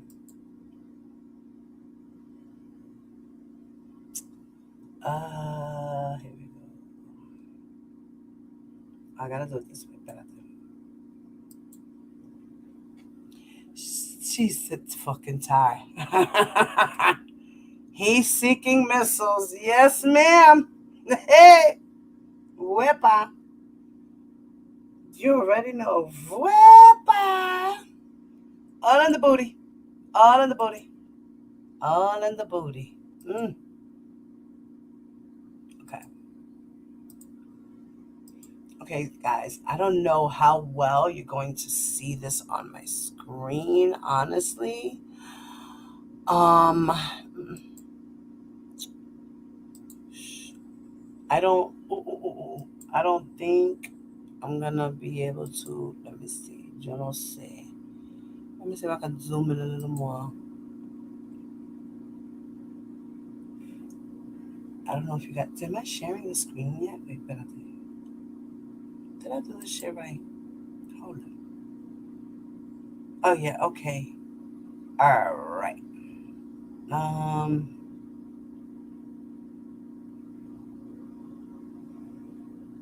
I don't know if y'all can see that, but this here is part of the Missouri courts. And I tried my best to take out paperwork from here, but I could not.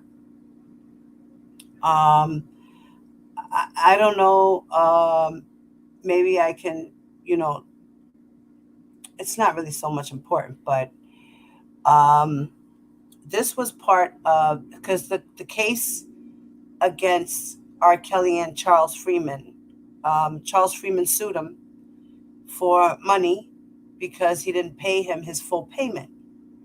As it says, he was alleged paid up to $80,000, right? So the case, the actual lawsuit says Charles Freeman versus R. Kelly. And the date filed was February 26th of 2009. So he sued R. Kelly after R. Kelly was acquitted.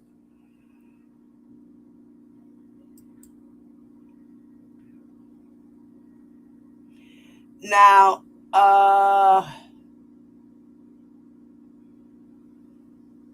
okay.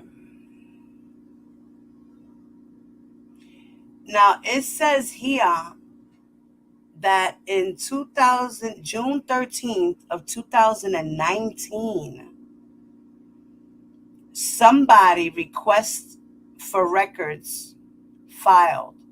Then in April of 2019, there was another request for records that were filed.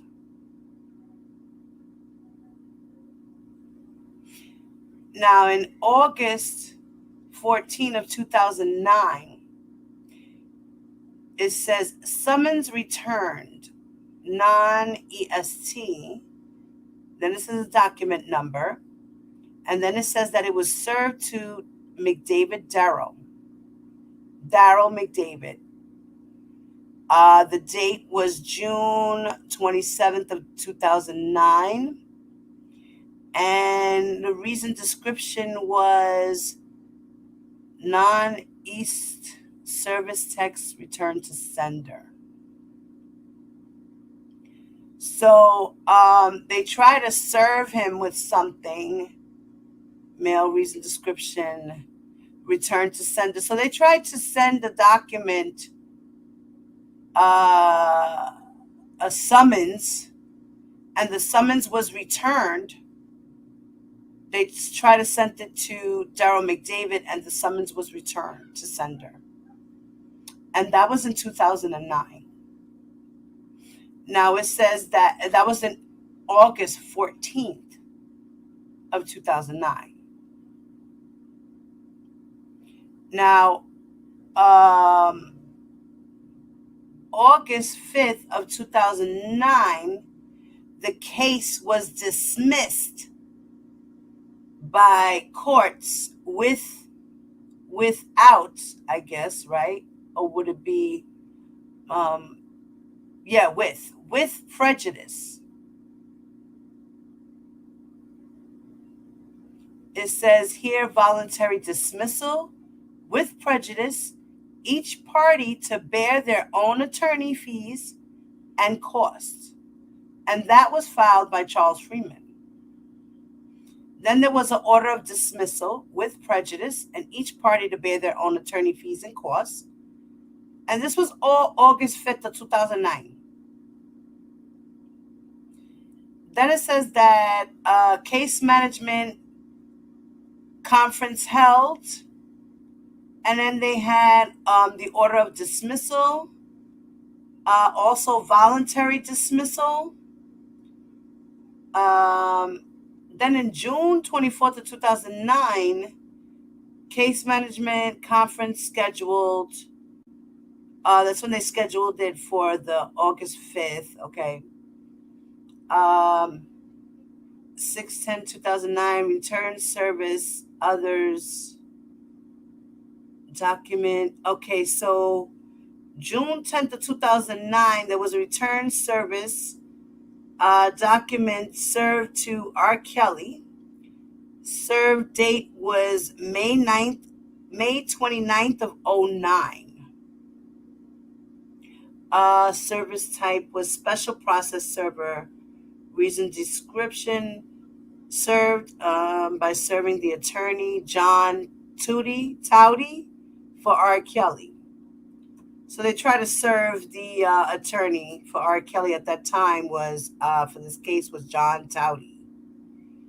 Then on May 14th of 2009, they had issued another summons for R. Kelly and for Daryl McDavid. Motion special process server filed by Charles, orders special process server. Okay. Summons issued. Okay, so there was another summons in March 31st, 2009. March 16th of 2009, first amended petition for damages and breach of contract. Give me 1 second, guys. Let me pause for a moment.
Sorry, guys, my bad. I had to get ready to start my dinner, so I put the oven on and started a little bit.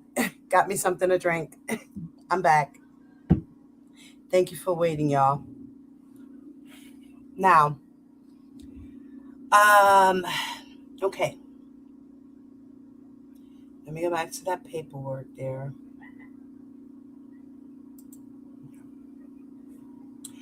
So, it seems like a lot of back and forth with summonses. Let's see. So in February 26th of 2009, there was a filing form for a civil filing information sheet. And that was by Charles Freeman. Okay. Now, the thing with this one is that Charles Freeman was acting as his own lawyer. He did his trial pro se.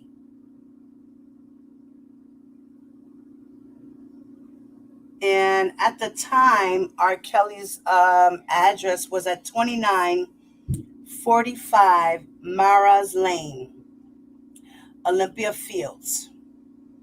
And McDavid was in 308 Madison Street, Oak Park.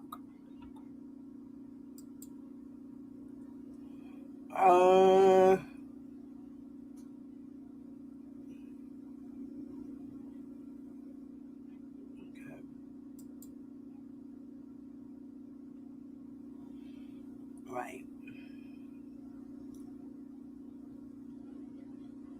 All right. So I'm just going through it. Just.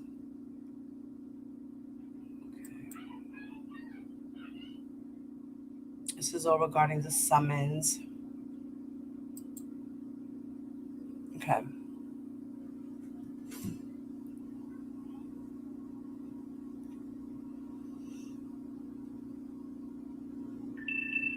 Oh, my phone about to die. Lord have mercy. Shit. My phone's about to die. Like, it's about to die. Okay. All right. So, where is, okay, wait.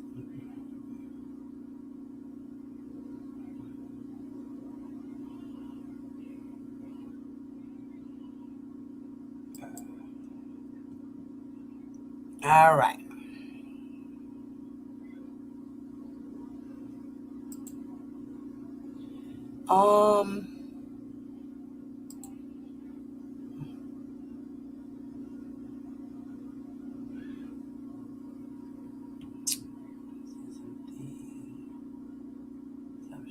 Let me stop sharing for a second.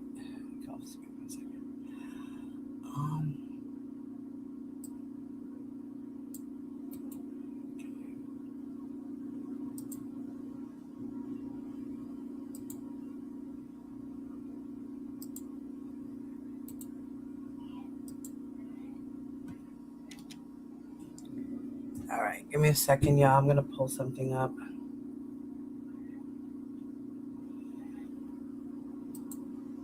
Okay.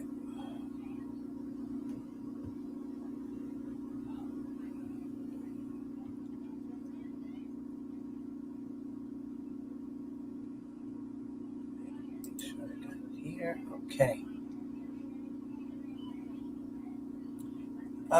Now I'm gonna let the reader read for a quick little minute while I go off the screen for a moment. So I'm gonna be back and forth for a minute, guys.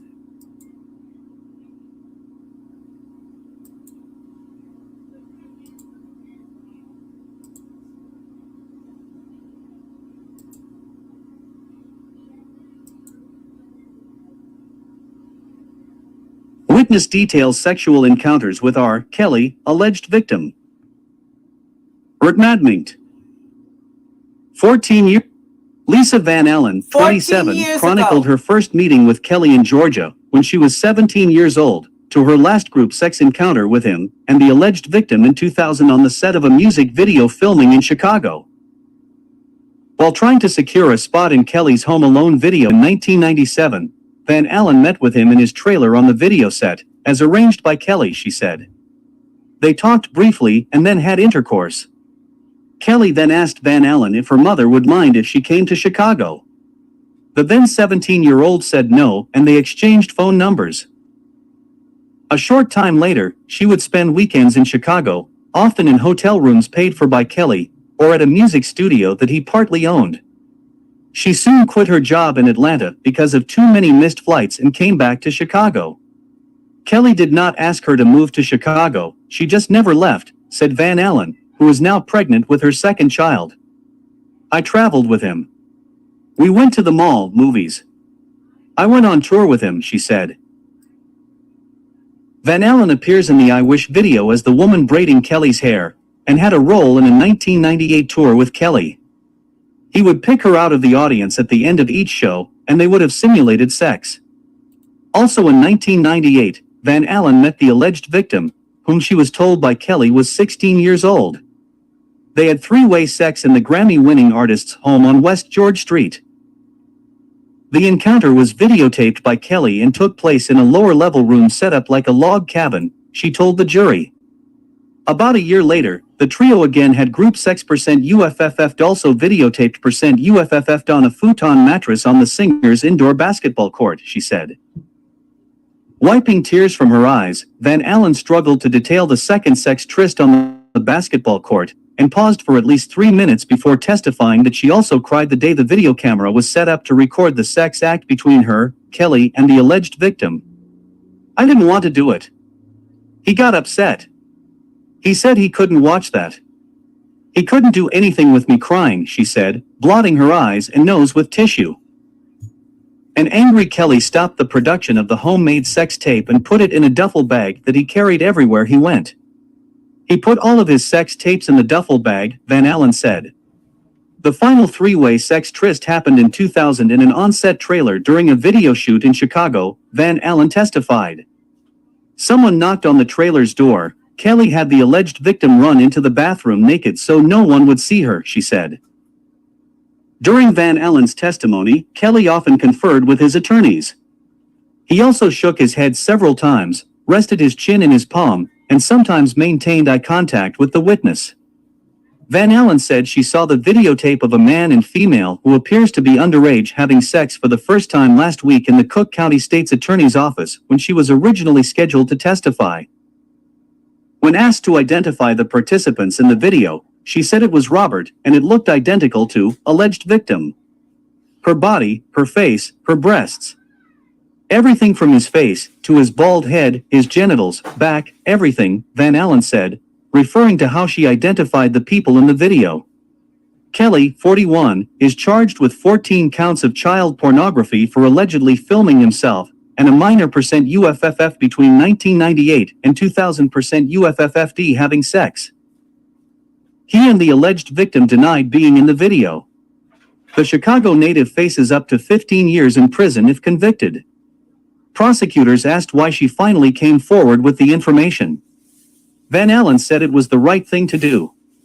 The defense painted Van Allen as a woman with a penchant for men with fraud convictions and took part of a scheme to extort money from Kelly. Sam Adams Sr. asked that if it was the right thing to do, why she had not gone to the authorities when Kelly was indicted in 2002. I was young then, she responded. Not satisfied, Adam asked why she didn't step up each subsequent year, since she was older. So the spirit didn't move you to do the right thing, this until today? Adam shouted. During that time she was pregnant and just wasn't ready to get involved, she said. Adam, calling the woman a thief, suggested the real motive was to get money from Kelly, because she approached Kelly about a tape she had with him, her, and the alleged victim having sex. Van Allen admitted that she took a tape from his duffel bag, without Kelly knowing, and also took a $20,000 Rolex watch from his Georgia hotel room on a separate occasion. She did not tell prosecutors about the theft of the watch until Monday. shortly before she took the witness stand. She was granted immunity for her testimony. In March 2007, she called Kelly about the sex tape she took and said it was not in her possession. An associate of hers in Kansas City. Pause for a second. Now, I think that R. Kelly, remember that I read that it said allegedly he tried to convince her to say that it wasn't Rashonda on the tape, right? Now, what I think happened is that he convinced her to say that she stole a watch to discredit her credibility on the stand for that money she got. He said something happened there. I think something happened there. And I think she lied about stealing the watch. Just so that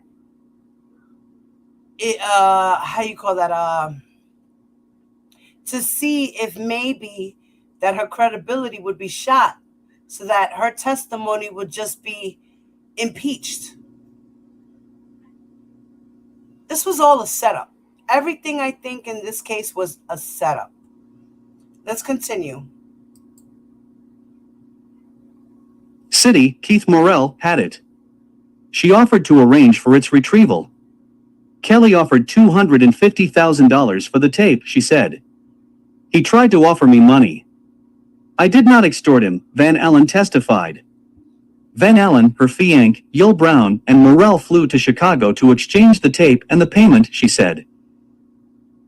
Once Kelly's business manager, Daryl McDavid, saw the video and verified it to be legitimate, she and Morrell were paid $20,000 each in cash. Kelly said the remainder of the $250,000 would be paid upon receipt of the original tape, Van Allen said. Lisa Van Allen is an admitted thief and liar who wouldn't know the truth if she tripped over it. If there was any crime committed here, it was her attempt to extort money from her, Kelly, McDavid said in a statement. Adam again accused Van Allen and Brown of cooking up a scheme to get money from Kelly, as alleged by Van Allen's former boyfriend, Damon Pryor. Now you see, Damon Pryor is a criminal. He's a liar. I believe he was paid off as well.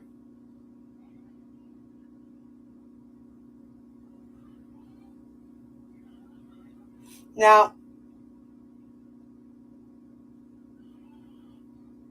Damon Pryor, just to make Lisa's testimony look even worse, he stepped in for R. Kelly and said that Lisa and her man were cooking up a scheme to get money from R. Kelly. But remember,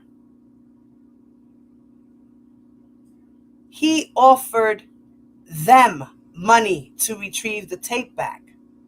She didn't say, listen, Kelly, I got the tape. I gave it to so-and-so. You need to give me $250,000. You need to give him $250,000, and we'll give you back the tape. That's not what happened. What happened was he said, listen, I want those tapes. Bring them back to me. I'll pay you. Made them take polygraph exams. One of them failed. Then they had to get the private eye to go retrieve the tape from Kansas, get it back, paid somebody else to get it, didn't pay that guy, didn't pay his manager. They both sued him. McDavid and Freeman sued him for not getting their full payment off of this right here. Damon Pryor is also part of Malachi York investigation. We're going to get into that in a second as well. Pryor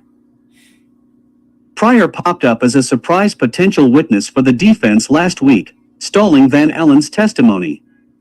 He is the father of her 5-year-old daughter and was convicted of identity theft. Pryor served time in federal prison for bank fraud.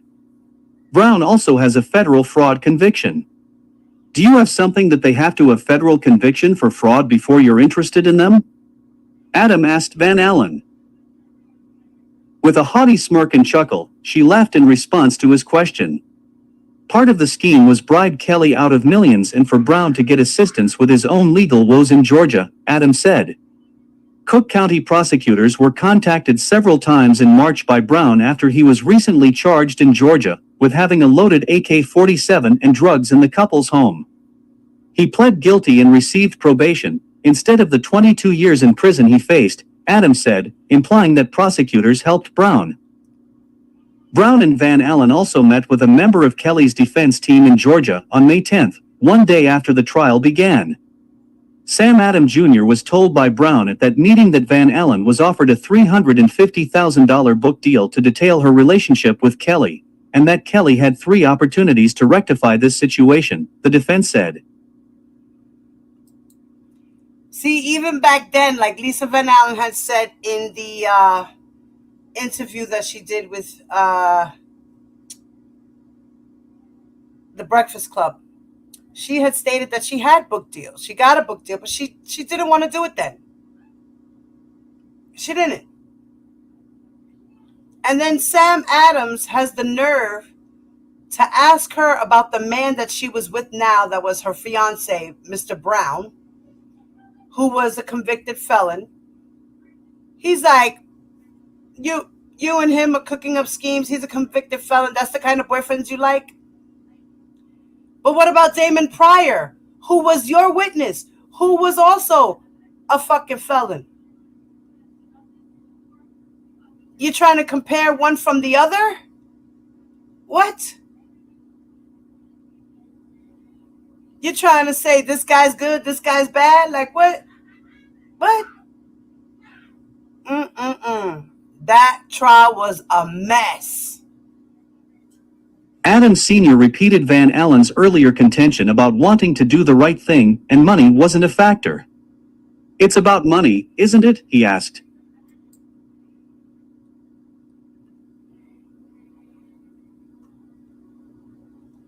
That's the end of that.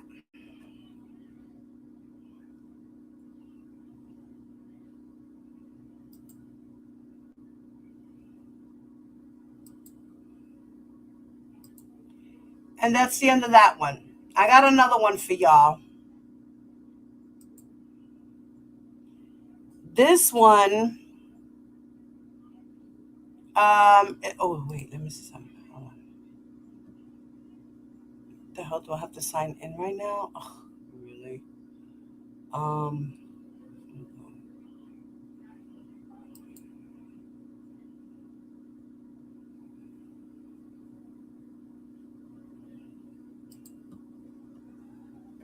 Wait, damn it. I gotta do this one all over again. Oh, really? Oh. Give me 1 second, guys. Technical difficulties. Sorry, y'all. Okay. I already did all of this. I don't know why I gotta do this again. Okay. All right. No.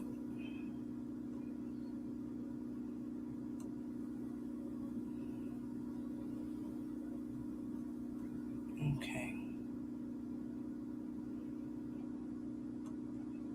Now, this is something that Jim DeRogatis had mentioned. A late night call from Keith. Bye-bye, Natalie. Now,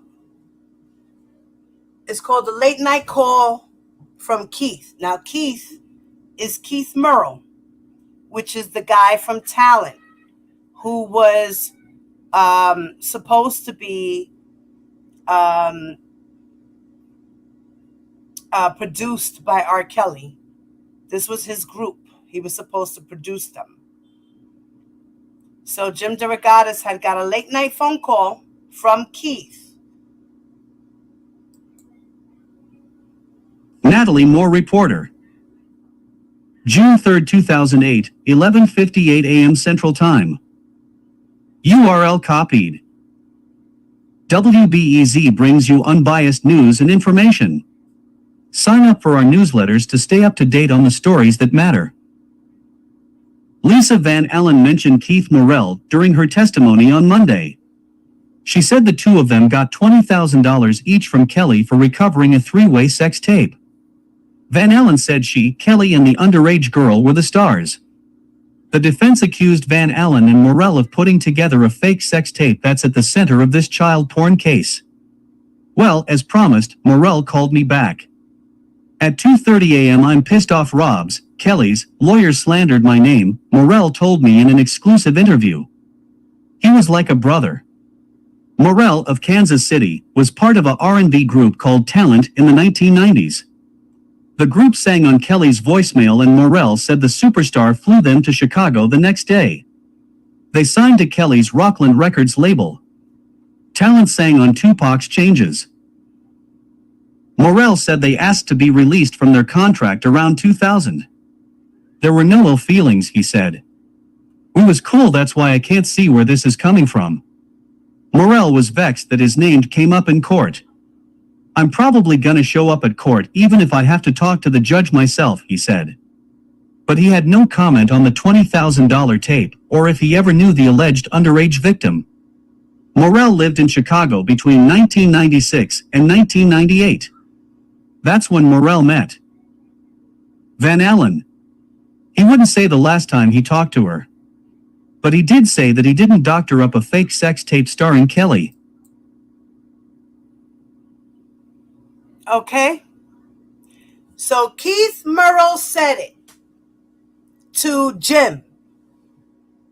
I never made up a sex tape. He didn't make a comment about the $20,000 tape or if he knew the girl. He lived in Chicago from 1996 to 1998. 2 years.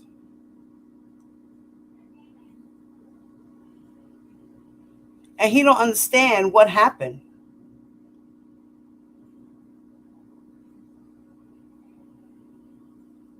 He said that he was pissed off at Rob, at Kelly's lawyers, at R. Kelly's lawyers, because they slandered his name. And that Keith had said that R. Kelly was like a brother.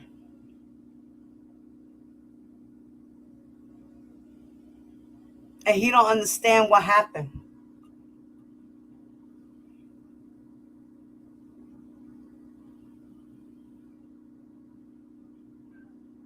Like, he didn't understand what happened. Give me 1 second. I'm going to pull up something else here.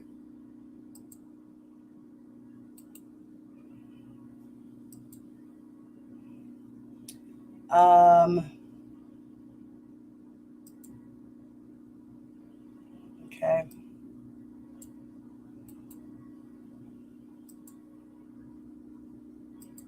Let me get this info up. And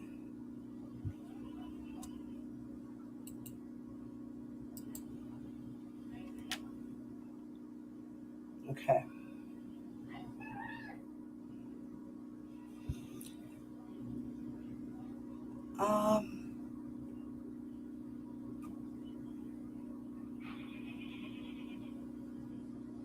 Now, like I said, Charles Freeman sued R. Kelly. And this article came out in 2009. And it just explains a little bit about what happened there with Charles Freeman and R. Kelly. Just a little bit. Doesn't say a lot. It's not a big article. R. Kelly allegedly owes $250,000 to Private Eye. Dead Hip / March 1, 2009. Kansas City, Missouri, CN, R. Kelly and his agent failed to pay $250,000 to a private investigator they hired to obtain tapes that were said to incriminate the R&B singer, Charles Freeman claims in Jackson County Court. Freeman says he was hired in 2002 by Daryl McDavid, one of the singer's representatives, to recover the alleged tapes of Kelly, who was on trial at the time for 21 counts of child pornography. Kelly was acquitted of the pornography charges in 2008. Freeman demands $300,000 in punitive damages. He represents himself through Truckers Legal Services. So he was representing himself, like I said, through his company. 2002 is when he got hired.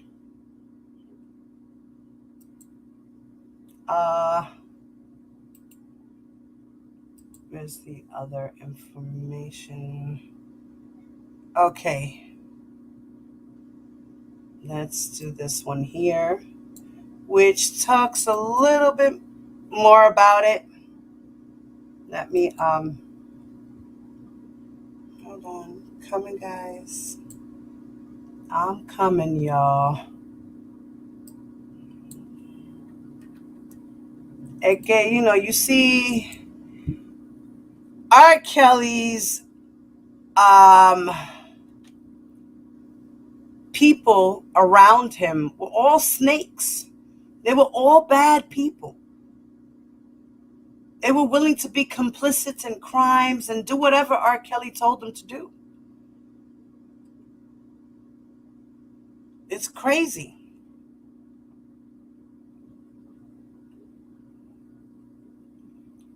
Now, this article came out in Billboard in 2002, and it says that R. Kelly was sued over stolen videotape.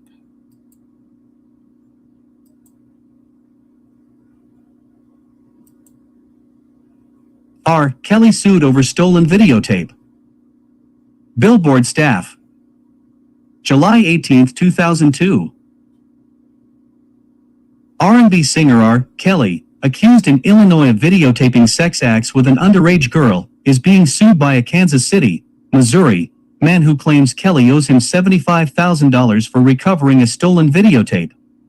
A grand jury in Chicago recently charged Kelly with 21 counts of child pornography for a videotape that allegedly shows him in sex acts with a 13-year-old girl. Kelly pleaded innocent last month. The lawsuit filed in Jackson County Circuit Court last week does not involve that videotape, said Gregory Vlasides, the plaintiff's lawyer. Vlasides said he has not seen the tape his client, Charles Freeman, recovered and does not know why it is so valuable. According to the lawsuit, a San Francisco... The lawyer said, I don't understand why this tape is so valuable. Why is that tape so valuable, R. Kelly?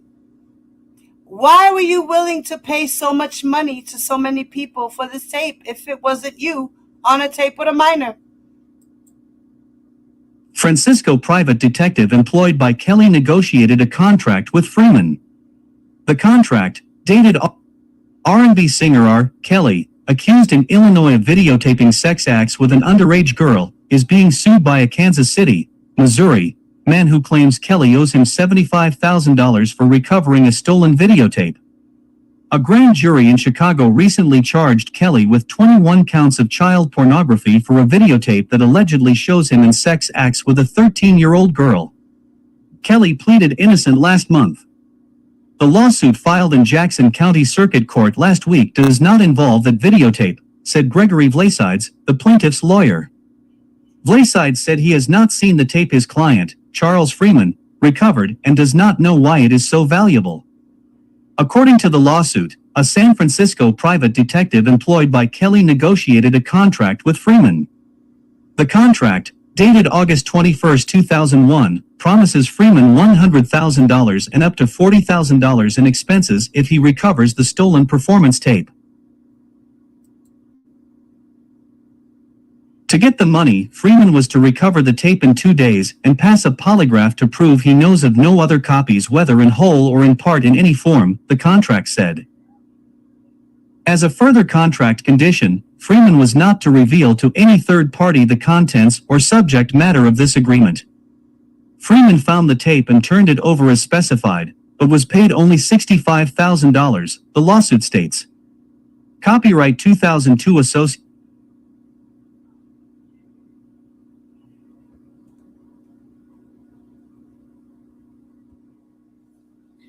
Oh boy.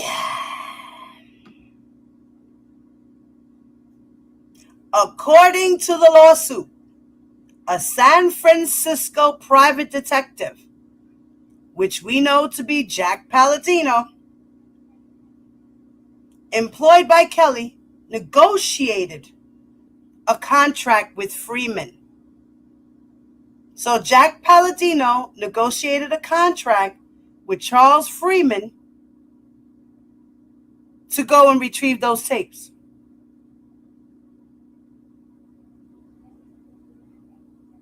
The contract dated August 21st of 2001.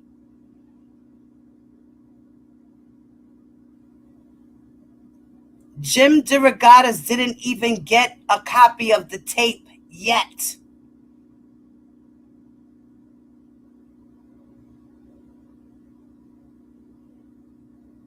And that the contract promised Charles Freeman $100,000 and up to $40,000 in expenses if he recovers the stolen performance tape, which he did. And in order for him to get the money, he had to recover the tape within 2 days and pass a polygraph test to prove he knows of no other copies, whether in whole or in part or in any form. That's what the contract said. As we know, that Charles Freeman was the other one who passed because Keith Merrill is the one who failed. He did make copies of the tape. That's why Charles Freeman had to retrieve the tape from Keith Merrill.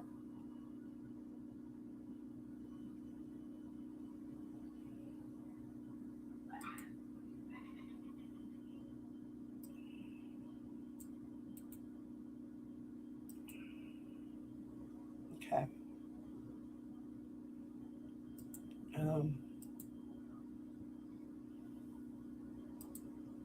Let me go here.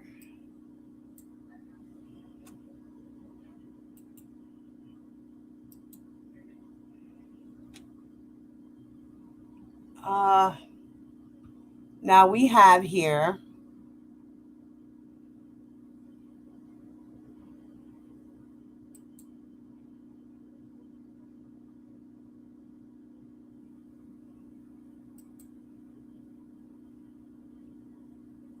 okay, let's let that roll up.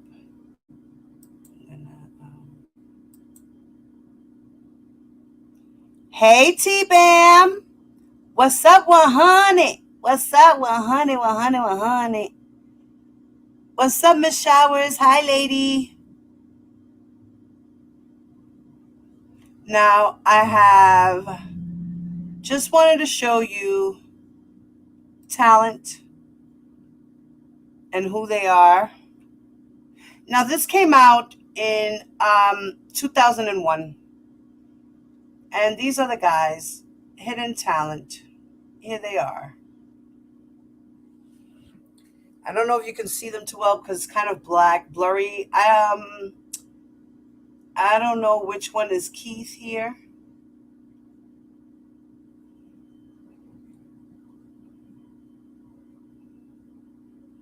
Oh.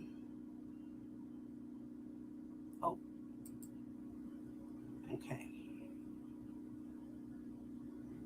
No, stop.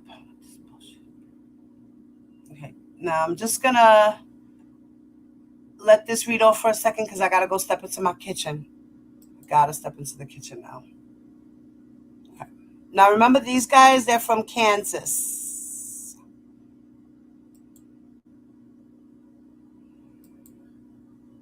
March 15, 2001. Sean Edwards.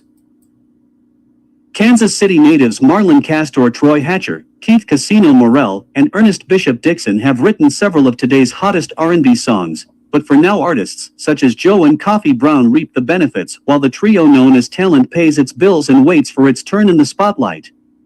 That opportunity might come soon enough. Talent is preparing a promotional tour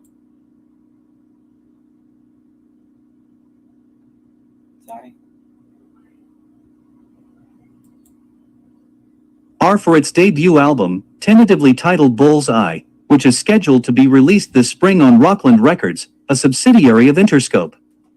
This mix of teen dream ballads, Turn to Lies, and danceable up-tempo tracks, Breakin' Up, is almost finished, but the trio can't stop tinkering with the tracks. There are a few more changes we need to make, says Castor.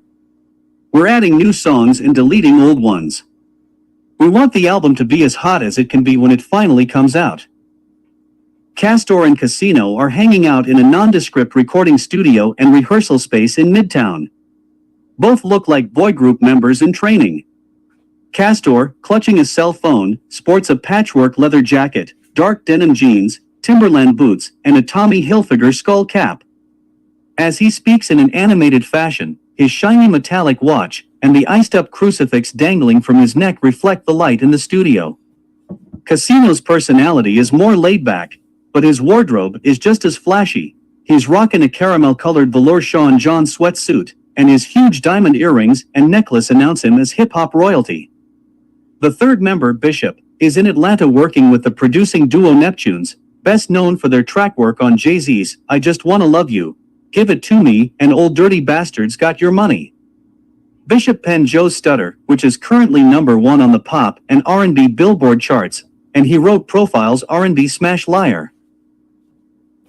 Not to be outdone, Castor and Casino write constantly.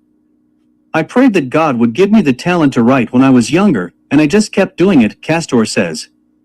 This pair helped Bishop write Hater's Disease, a track from Coffee Brown's new CD, Mars/Venus.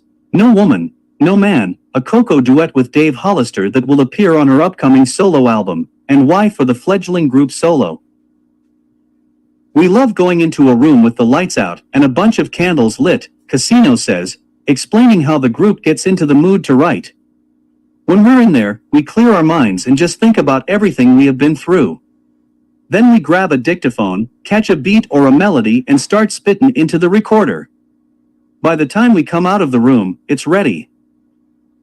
Talent now seems ready to emerge from behind the scenes to become R&B's next buzz group. The framed articles from Vibe, Billboard and Black Beat that decorate the walls of the studio tout Talent's members as up-and-coming stars. Still, these young men know better than to make too much of industry praise or to take impending success for granted. In 1995, the group, then known as Chaos, Kansas City Original Sound, appeared to land a deal with RCA on the strength of a super hot demo anchored by the single Bounce. But before the album's release, the label restructured, leaving Chaos without a deal. It crushed our spirits, says Castro. But being the warriors that we are, being in church, and having the crew that we have behind us constantly pushing us to be better helped make us stronger. The group swallowed its pride and started from scratch, making contacts and begging people to listen to the demo. In a desperate ploy, the trio sang End of the Road, a song popularized by Boyz II Men, into the phone, leaving the recording on a Rockland Records employee's voicemail. In a Hollywood-worthy coincidence, superstar R. Kelly heard the performance and immediately offered to take the group under his wing. He was so blown away that he called us right back and asked us for a videotape, Castor says. We thought he was joking, so we didn't send him anything. A few days later, he called us back and asked why we hadn't sent the tape yet. Soon after sending the videotape, which contained their rendition of End of the Road and several other songs, Kelly, who introduced himself to the group as the mayor of Chicago, summoned Chaos to meet with him. He told us, I'm feeling you guys. I feel like God sent you to me. That's why you guys are out here. I get tapes every day, but you guys stood apart, Castor says. We started recording that night. During that trip, Kelly branded the group with an egotistical handle up to which it will forever be required to live. He said, "You guys got talent," Casino says. He said, "If you work hard, you can be as big as the Beatles." Those were his actual words. Still, the crew remained apprehensive about its new identity. "We didn't really like the name at first because we didn't understand what he was trying to say," Castor says. "I'm loving the name now. I couldn't thank R. Kelly enough for coming up with it." All of this happened 3 years ago. The release of the group's debut has been on hold while Kelly, its primary producer, has worked on his own material and developed various other groups. Talent has remained patient, taking advantage of this interval to perfect its songwriting craft. But even now, with experience behind it and a superstar in its corner, it will be difficult for Talent to distinguish itself in a boy band-heavy climate. "What's going to separate us is the amount of passion we put into our music," Castor says. "We are going to work so hard that you'll be able to see the difference between us and all of the other groups. Besides," he adds, seemingly with no pun intended, "we have talent. Even if we don't make it as a group, we'll always have the ability to write," Casino adds. "No matter what, we're going to be in this game, whether we're singing hits, writing hits, or producing hits." Categories: Music. Tags: Billboard.com, Interscope Records Incorporated, Interviews, Kansas City, R. Kelly.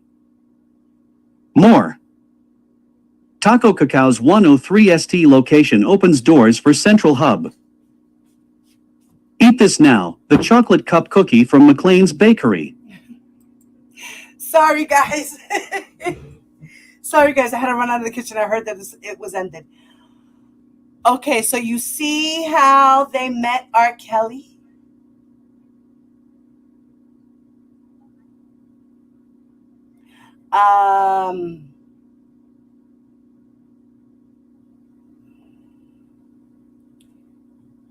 So, okay, wait. All right. Now, in a desperate ploy, the trio sang "End of the Road" into the phone, leaving the recording on a Rockland Records employee's voicemail. So who do you guys think that was? This is 1996. Barry Hankerson, right? Maybe Barry Hankerson, right? Barry Hankerson.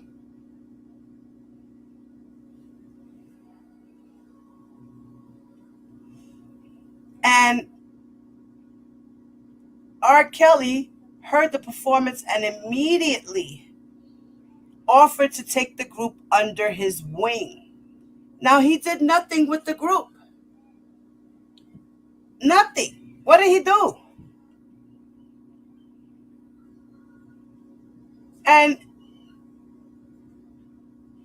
And he said he was blown away that he called them right back and asked them for a videotape. They thought he was joking. Then a few days later, R. Kelly called them back and said, "Hey, what happened to the tape?" Right? Then they sent the videotape. And R. Kelly, who introduced himself to the group as the mayor of Chicago. What the fuck?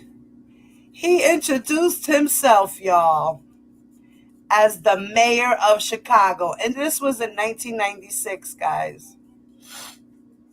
1996. He was already 29 years of age. Talking about que he's the mayor of Chicago.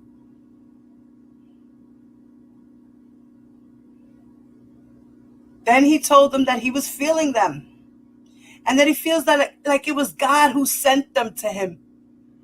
He said, "That's why you guys are out here. I get tapes every day, but you guys stood apart." And then they started recording that night. And then during the trip, R. Kelly branded the group with an egotistical handle up to which it will forever be required to live. He said, "You guys got talent."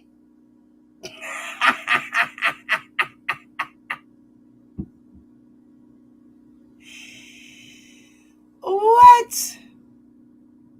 And then R. Kelly said, if you work hard, you can be as big as the Beatles. You see how he be gassing people up? Yo, he's the biggest gaslighter ever. Ever. Give me 1 second. I'll be right back.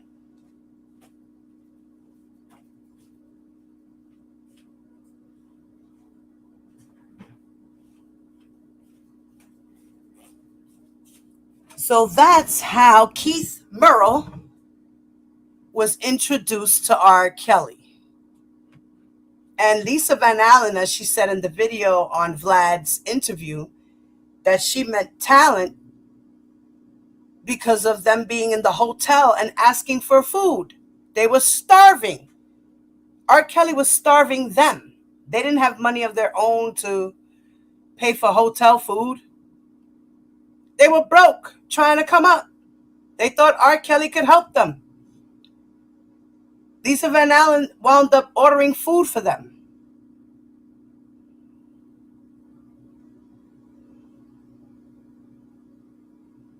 That's how they met her. And then in the process, she wound up being so cool with them on the low, because, you know, if R. Kelly would have known that, he would have had a fucking heart attack. He would have beat her ass from here to whichever way. So they kept that shit on the hush-hush, their friendship there.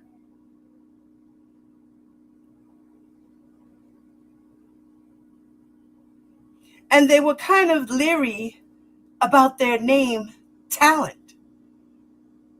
They said they didn't like the name at first because they didn't understand what he was trying to say. But then later on, they were like, oh, I'm loving the name now. And that they couldn't thank R. Kelly enough for coming up with it. Now, after all that happened 3 years ago, the release of the group's debut had been on hold while R. Kelly had worked on his own material and developed various other groups. What other groups did he develop? Because he already was done with Aaliyah. That was over in 1994, 95, whenever it was. This was 1996. Who else was he producing at this time? Who? I want to know who. Who? Nobody. Himself.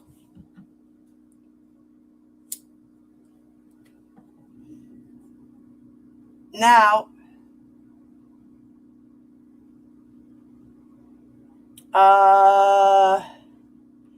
they said that they remained patient and taking advantage of the interval to perfecting songwriting with experience behind it and superstar in its corner. It will be difficult for talent to distinguish itself in a boy band heavy climate.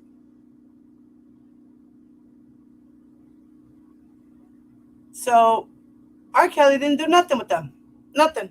Nada. Zilch. Zero. Like that guy said,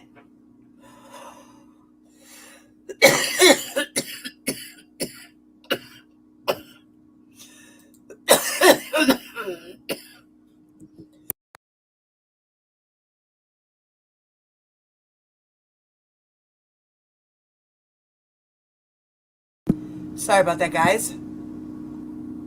You know what time it is.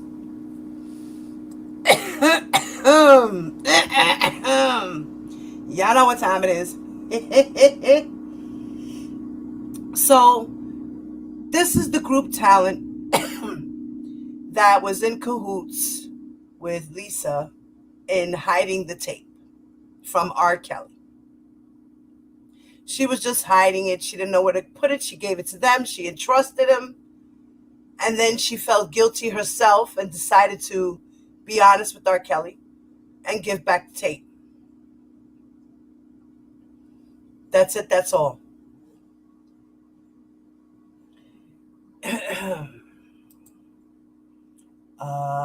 Let's see.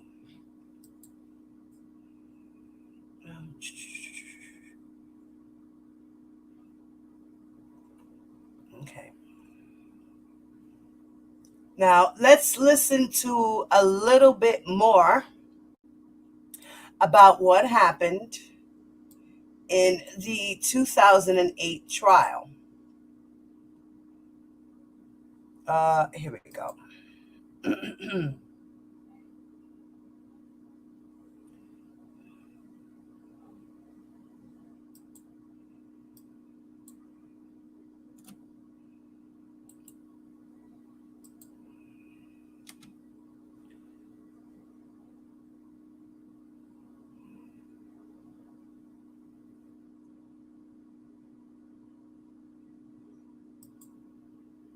All right, I'm going to go back into my kitchen. I got to go back to the kitchen, y'all. All right, let me see.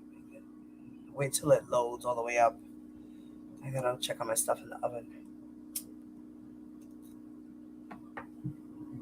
All right, let's see here.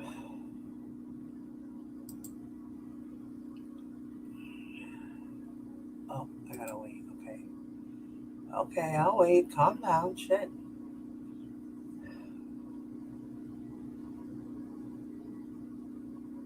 My internet's been laggy. I got the Ethernet and everything. I'm thinking about just separating my line. I'm going to have to wind up getting like 2-3 separate lines of internet in this house. It's ridiculous. Because it doesn't reach well from one side of the house, and then it doesn't reach well on the other side of the house. And so it's annoying. Okay. Dispatches from the R. Kelly trial. Day 2, the Little Men defense and the case against Sparkle. Dispatches from the R. Kelly trial. Day 2, the Little Men defense and the case against Sparkle. Slate logo. Dispatches. Converting the courtroom into the world's least comfortable porno theater, it's now time for the state to prove that we watched R. Kelly having sex in his faux log cabin, not an R. Kelly impersonator in some other guy's faux log cabin. To that end, the prosecution calls Simha Punky Jameson, a 24-year-old hairstylist who was best friends with the alleged victim throughout junior high and high school. She's a strong witness, composed if occasionally snarky. When prosecutor Shauna Bolliker asks whether she and the victim saw each other every day, Jameson laughs to herself before saying yes, like it's inconceivable that it could have been any other way.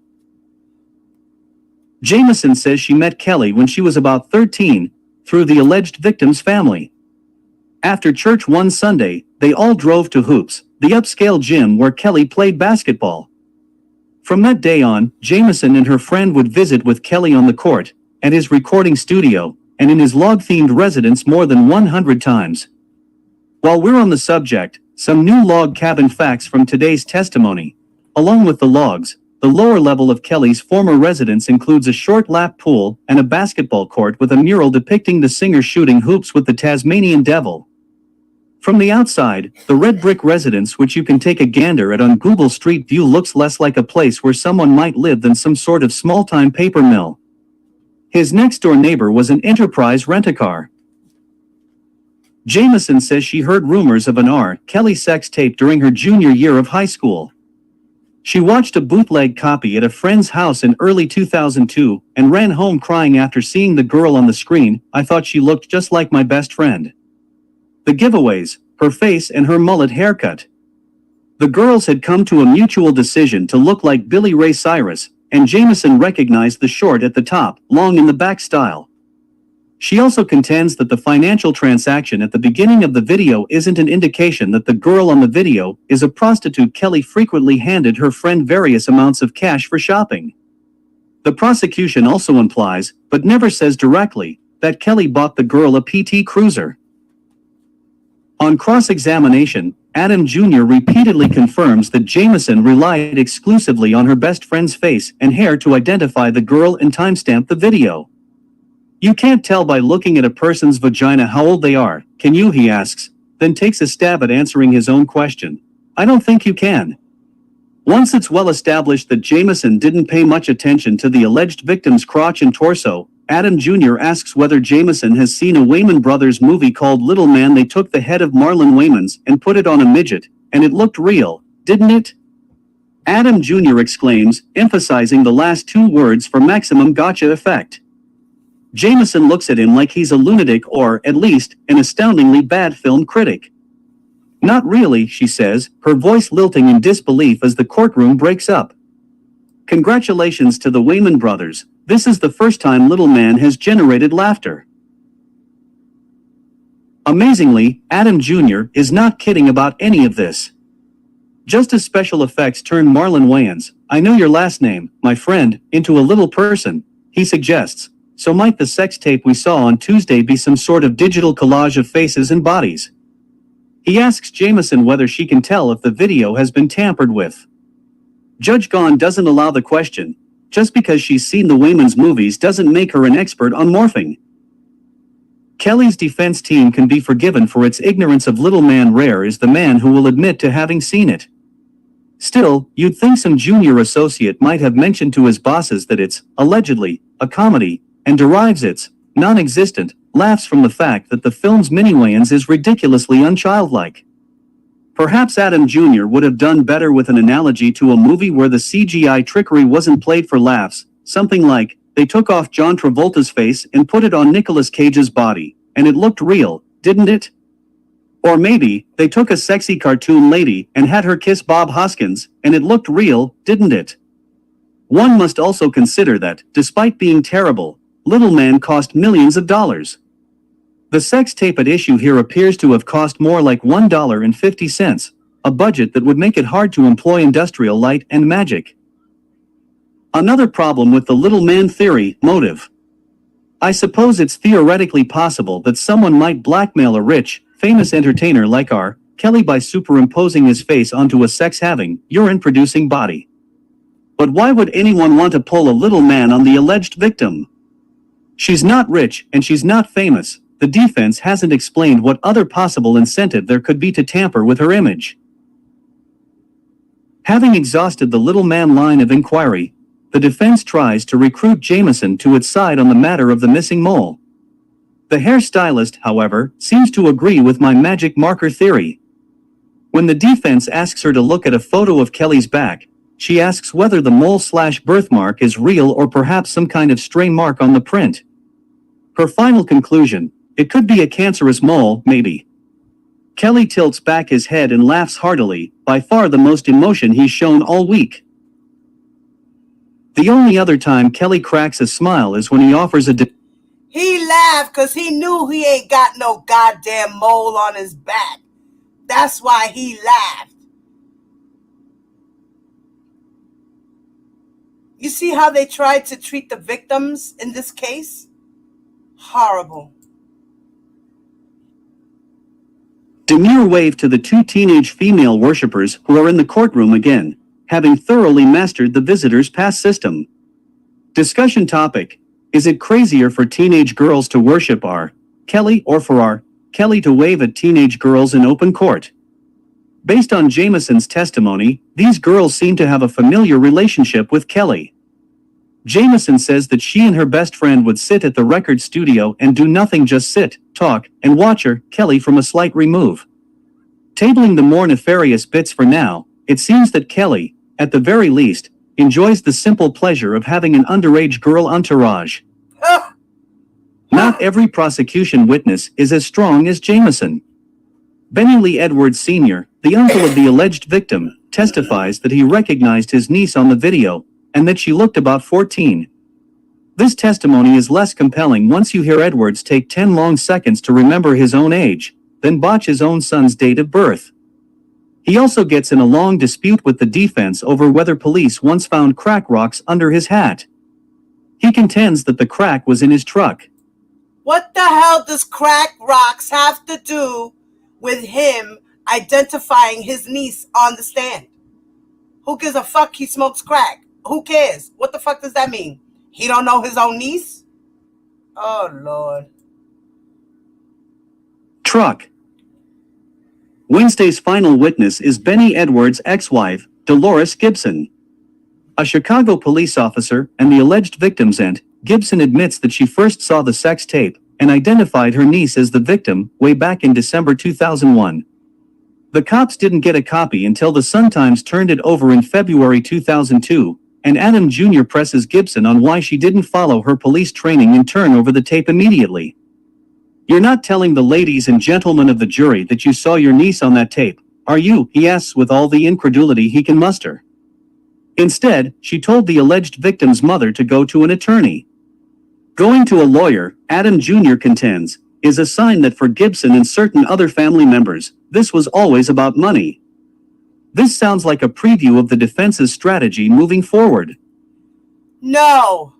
The only reason why they keep going to lawyers because people keep telling them, go to a lawyer, don't go to the cops. Go to a lawyer, don't go to the cops. Go to the lawyer, save R. Kelly. Save R. Kelly. Take his money.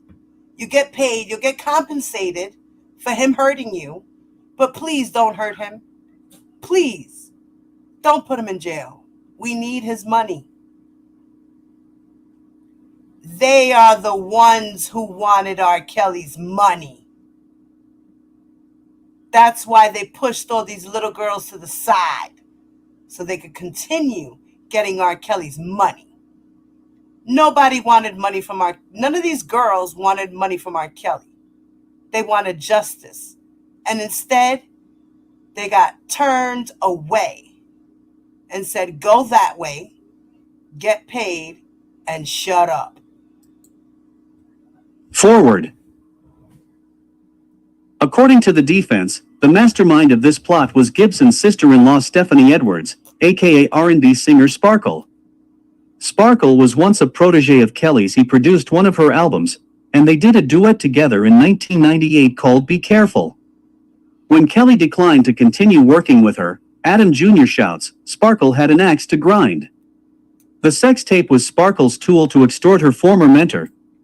But why did she stop working with R. Kelly, Adam Jr.? You didn't ask the right question. Why did you stop working with R. Kelly? What exactly happened?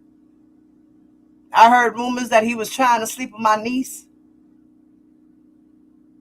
And I got tired of him trying to be a bully to me. So I left.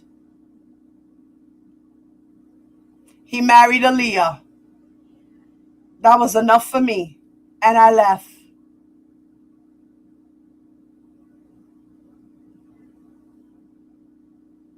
He broke this family apart, and I left. I didn't want to be part of this shit no more. I know he married Aaliyah, but I didn't think, he was going to do that to my family. See, that's the problem. People thought that, oh, okay, it happened, but he got acquitted for it. So it happened, but it didn't really happen. But I don't think he would do that to my family. And sure the fuck he would, because he's a predator. Period. He has a problem. And he's where he belongs. Period.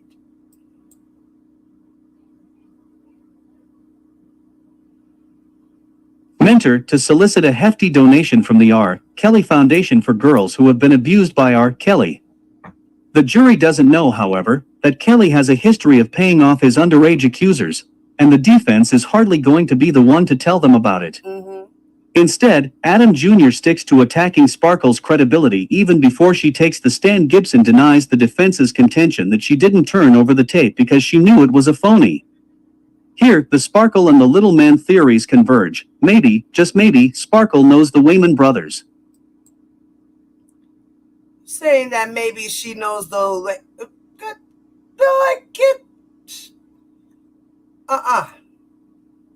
You see how that went? You see how that trial went? And what were the prosecutors doing? The prosecutors did nothing.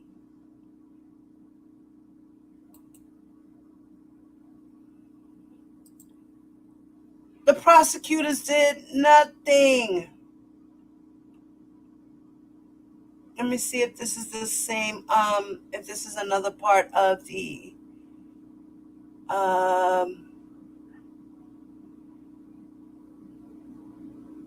okay,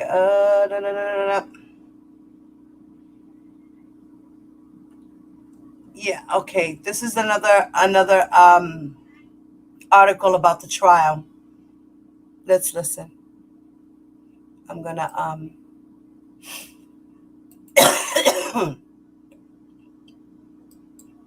I gotta go back to the kitchen after this too. Let me put it in. I'm gonna switch.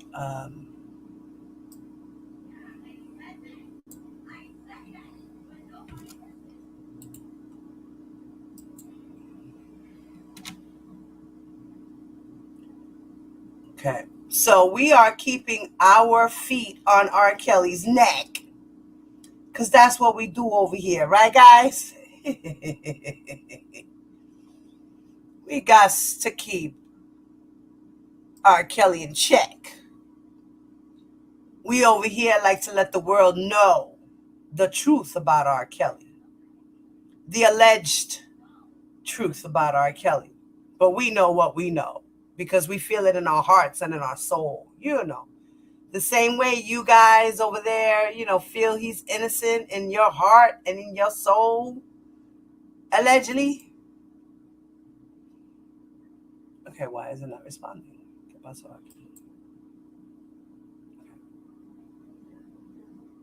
Dispatches from the R. Kelly trial.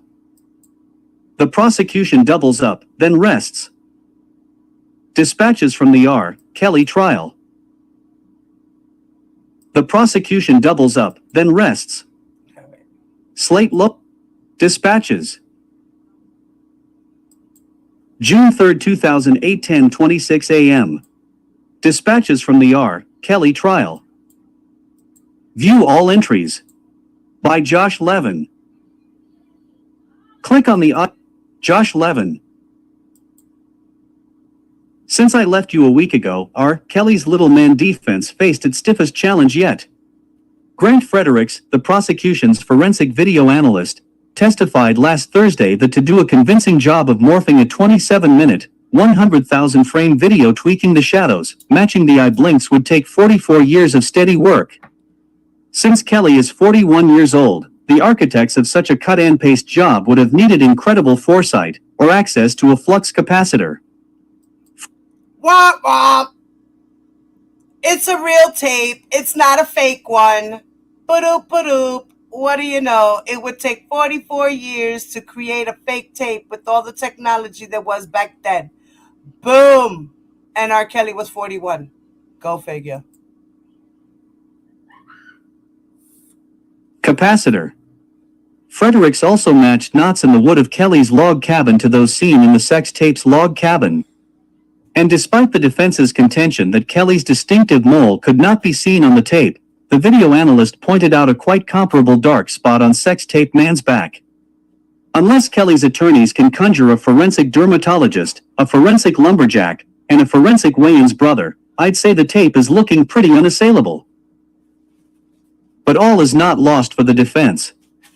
Mere hours before Kelly's former mistress Lisa Van Allen was set to testify that she had a threesome with the singer and the alleged victim, a surprise witness Van Allen's ex-beau Damon Pryor came forward and claimed he could discredit her.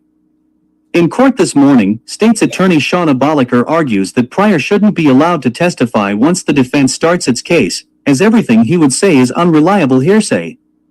In a deposition taken last week, Pryor said that Van Allen once told him that the alleged R.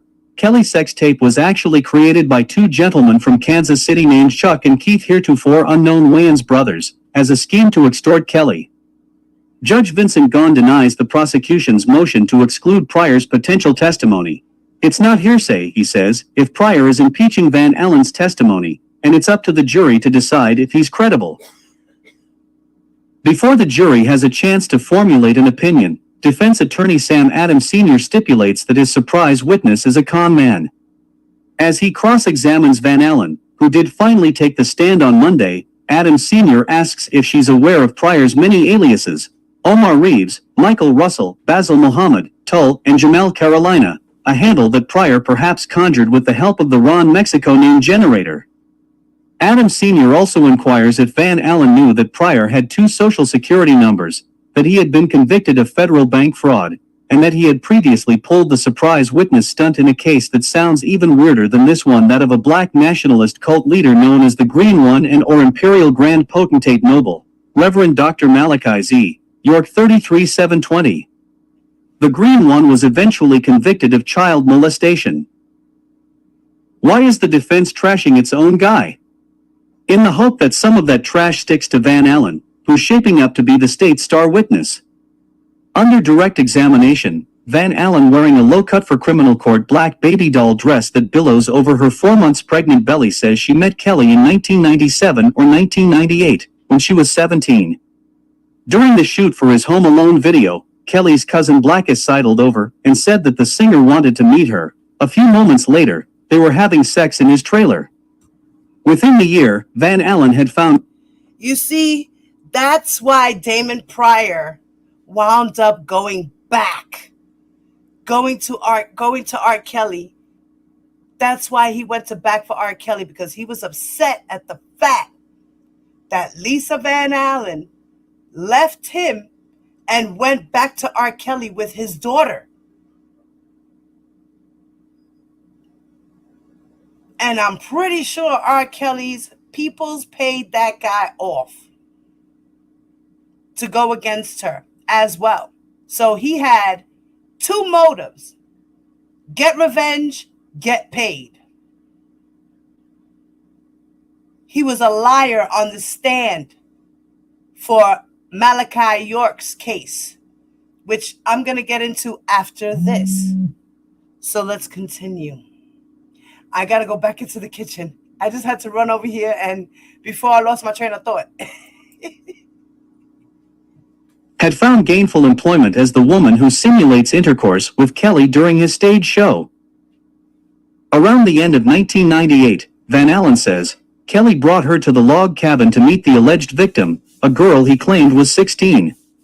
If they did in fact meet in late 1998, the girl would have been 14. Kelly placed his co-stars by the hot tub, set up his video camera, and filmed them all having sex. About a year later, they had another threesome, this time on a futon mattress propped on the floor of Kelly's Space Jam-themed basketball court. Van Allen claims that this time she started to cry. I didn't want to do it, she says, choking out the words through evocative sobs.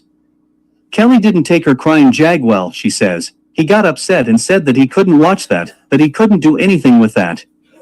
He packed up everything and left. And there we have our Kelly's first law of filming your sexual conquests. There's no crying in sex tapes. A few minutes later, we learn our Kelly's second law of filming your sexual conquests. Never leave your sex tapes unattended. According to Van Allen, Kelly carried a duffel bag of his sex videos everywhere, to the gym, to the studio, on music video shoots. Van Allen is a boon for the prosecution, not just because of her first-hand account of a sexual dalliance between Kelly and the alleged underage victim. She's also the only witness who claims knowledge of the pair's faces and naked torsos, another blow to the little man defense. Van Allen says she recognizes the girl on the tape because of her breasts back then. I felt they were so much bigger than mine. For all of this seemingly devastating testimony, I'm guessing the prosecution wishes they never called Lisa Van Allen. Adam Sr., who looks like Ed Asner, dresses like he's colorblind, and talks like a crusty old sea captain, doesn't bother to refute the alleged threesome's a wise gambit when your client's latest album, Double Up, is an extended paean to the virtues of three-way sex.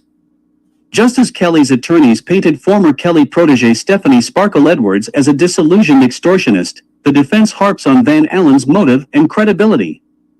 It's a winning strategy. By the end of the afternoon, her carnal knowledge of the alleged victim recedes from memory, replaced by a long list of accusations from Adam Sr. that seem less crazy the more you hear Van Allen talk. That she made herself cry on the stand, stole Kelly's $20,000 diamond-encrusted Rolex, conspired to extort money from the singer, offered to change her testimony for cash, and has a thing for men who've been convicted of federal bank fraud. Van Allen's fiancée Yul Brown, like one-time paramour Damon Pryor, has been convicted of federal fraud charges. And for what it's worth, Brown is wearing the most amazing outfit I've ever seen. An iridescent blue-green 5-button suit that shifts color every time he takes a step, sort of like a hybrid between a hypercolor t-shirt and a magic eye puzzle.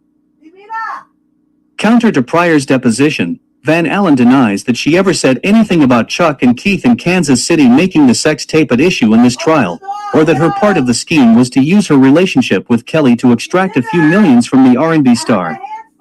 The Chuck and Keith theory might sound completely insane, except for the fact that Van Allen admits that she went to Kelly just last year with an offer to help him recover a different sex tape, one of the threesome videos featuring her, Kelly, and the alleged victim. She says that Kelly offered to pay $250,000 for the assistance of Lisa Van Allen Sex Tape Recovery Services Incorporated. Whom did she recover the tape from? One Keith Morrell of Kansas City. And how did he get the tape?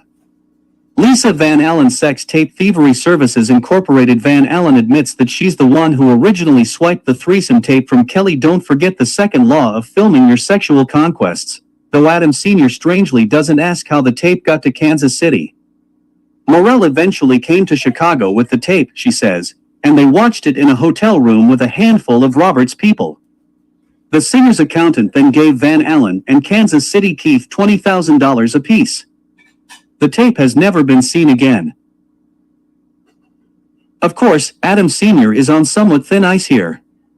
He's establishing Van Allen's extortionate ways, but he's doing so by foregrounding another tape of Kelly having sex with the alleged victim, with only the word of an admitted con man to connect her to any sort of tomfoolery with the tape at issue here. Van Allen might be an extortionist, a fake crier. Her defiant tone under cross-examination and a regular habit of laughing at Adam Sr.'s questions suggests that she might not be so broken up about her past sexual liaisons. A thief, she admits to stealing that Rolex from Kelly's hotel room, and an opportunist who sees this trial as a get-out-of-jail-free card. She received immunity from the state's attorney and U.S. attorney for any crime she might have committed. But though Van Allen, the state's last witness, didn't come close to sealing the deal for the prosecution, she has painted a portrait of Kelly as a prolific auteur of homemade pornography.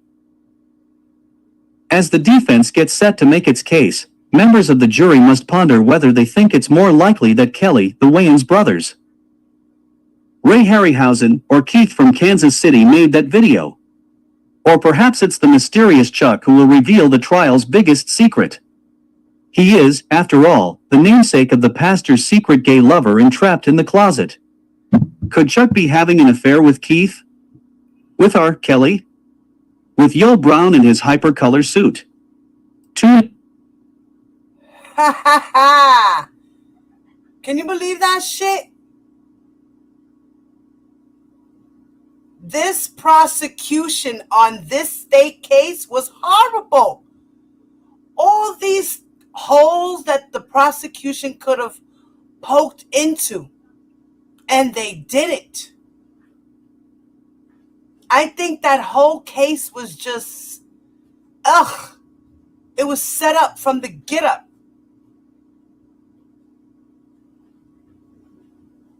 Like, wow. Interesting, right? That's what happened in that trial. This is why R. Kelly got off, man. The prosecutors sucked. That's why the state needed to turn around and really look into R. Kelly. They really needed to dig into R. Kelly, and the federal agents did their job. That's why R. Kelly is never getting out of jail.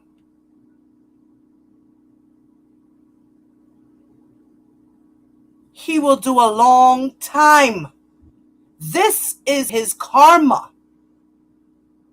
This is what happens when he thinks he's the mayor of Chicago. Okay? Since you think you're the mayor of Chicago, the higher-ups are going to show you just how much you're the mayor of Chicago. Okay? They're going to tell you, sit your ass down for a little just a little bit, boy. You gotta sit down. We're gonna drag you through the mud for a little while. Torture you. Because you think you hot shit. You don't want to plead guilty? We got all this evidence against you? Keep being the narcissist that you are. It's gonna do you a lot of good, honey. And no, you're not making any more money like that. All you have is what the shit is what you get. And that's your little royalties every once a year. You get your royalties. Or 2 times, 3 times, whatever the hell it is that he gets it. It's broken down into little parts. $200,000 to total out $800,000, almost $1 million a year. And Sharon Wimbush is out here pleading for everybody to help him.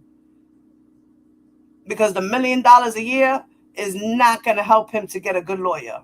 That's just going to keep him afloat with his rent and giving Azriel money and paying other people to do their job. That's all that money's for. So yeah, R. Kelly does need help. Well, I see you might as well just go pro bono because I'm pretty sure you can find a pro bono lawyer who could fight for you. Yeah, no. Because, you're asking your fans to just give up all their money and give it away to you to help you because you're so innocent.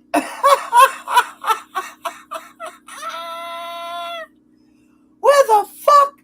I'm sorry, in my eyes, you is guilty along with everybody else that hangs out with you. Like Chuck and Keith and everybody else and all them other motherfuckers. Okay? What? Are you kidding me? What is wrong with this man? He is a total narcissistic person.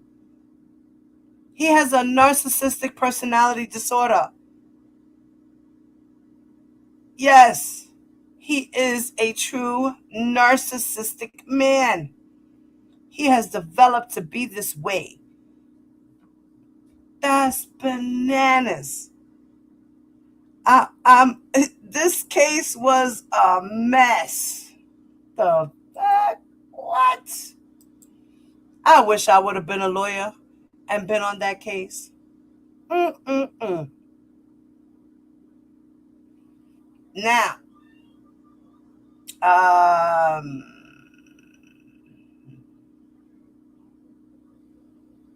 okay, but I think I did that already. Hold on, let me see if. Come on now. Give me a second. I got some more stuff, guys. I'm trying to find the actual. I don't know where it is. Oh, God.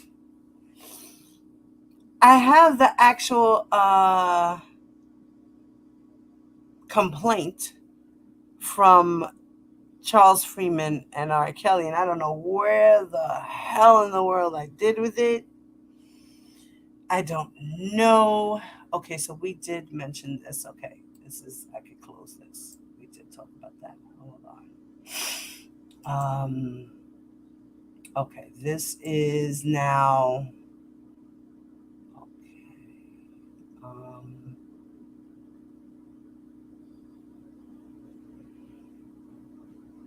Okay, so that's just moving right along.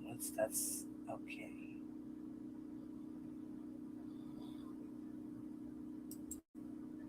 All right, let me see. Thanks.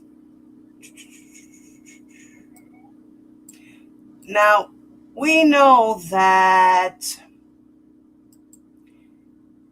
R. Kelly's Goonies, we know who they are.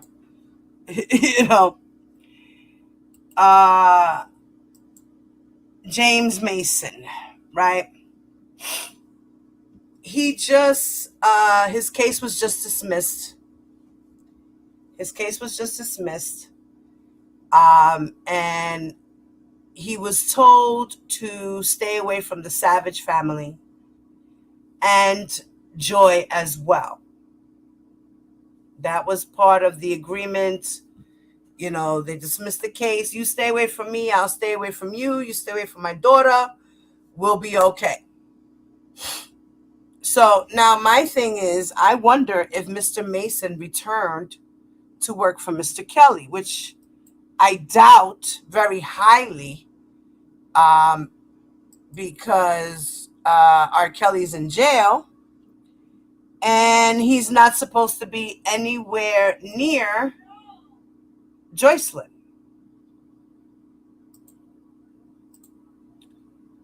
So I just wanted to, okay, my shit is tweaking out over here. Lord of mercy. All these things are popping up. Stop popping up.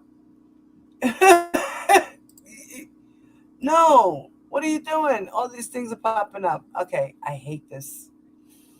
Now, here is a little article that talks about Jason Mason and R. Kelly's manager and 5 fast facts you need to know.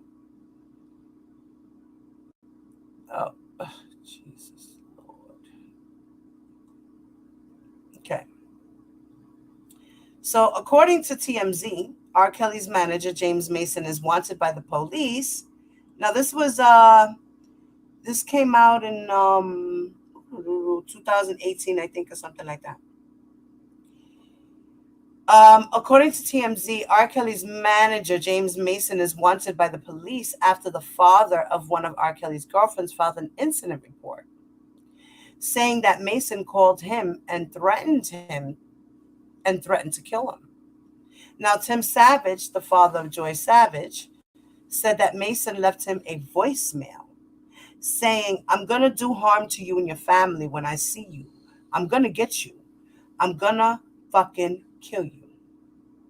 Now, TMZ called the police in Henry County, Georgia, to confirm that Savage had filed an incident report. According to that report, there was a witness, and the phone call was a 3-way conversation. An arrest warrant has been issued, and no arrest has been made. So, as we all know, he was eventually arrested. And here's what you need to know.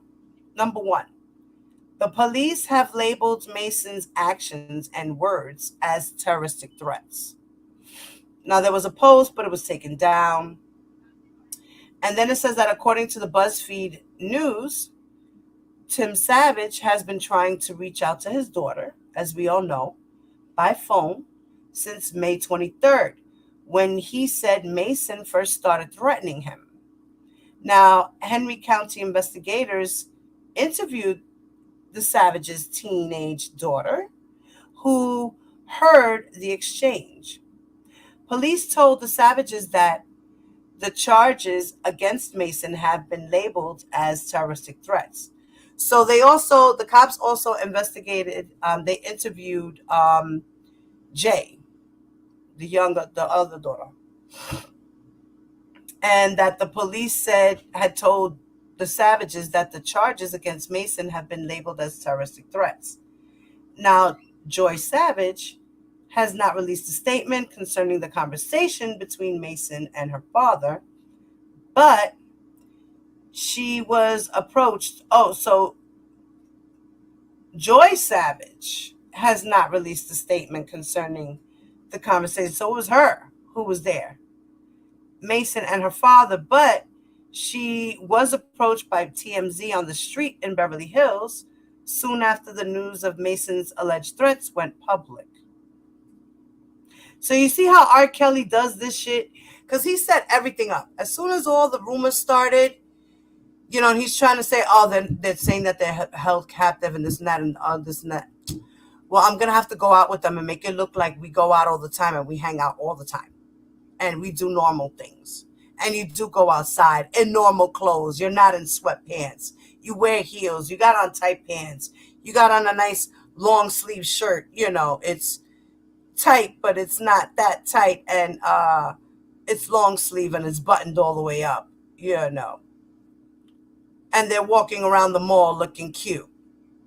Stop it. That was all staged. Just like when she was in the hotel room And she was explaining to the parents and the whole world that she's okay and she's safe and she wants to be here and nothing's happening. And the person, the reflection in her shirt was like, cut it, don't even answer that question. No, that was all staged. Then when they found out that there was news reports about that being staged and somebody coaching her, now they go outside to the park and do another one. Like, you're showing that you're guilty. Get the fuck out of here. You're guilty. Why are you going to do all this? Why are you doing all this? That makes no fucking sense. If you're guilty, you would shut the fuck up and sit down. But you're trying to cover up your tracks and having all these people complicit to your crimes.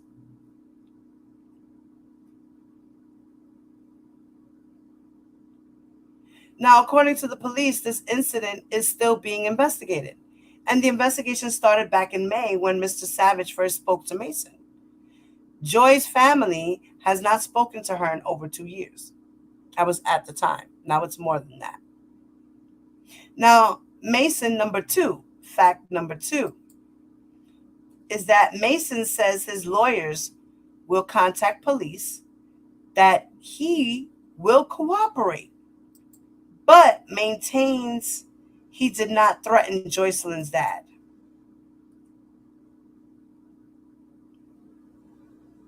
Now, in a 19-minute song called I Admit that R. Kelly released on July 23rd, he addresses the situation involving Joy's dad.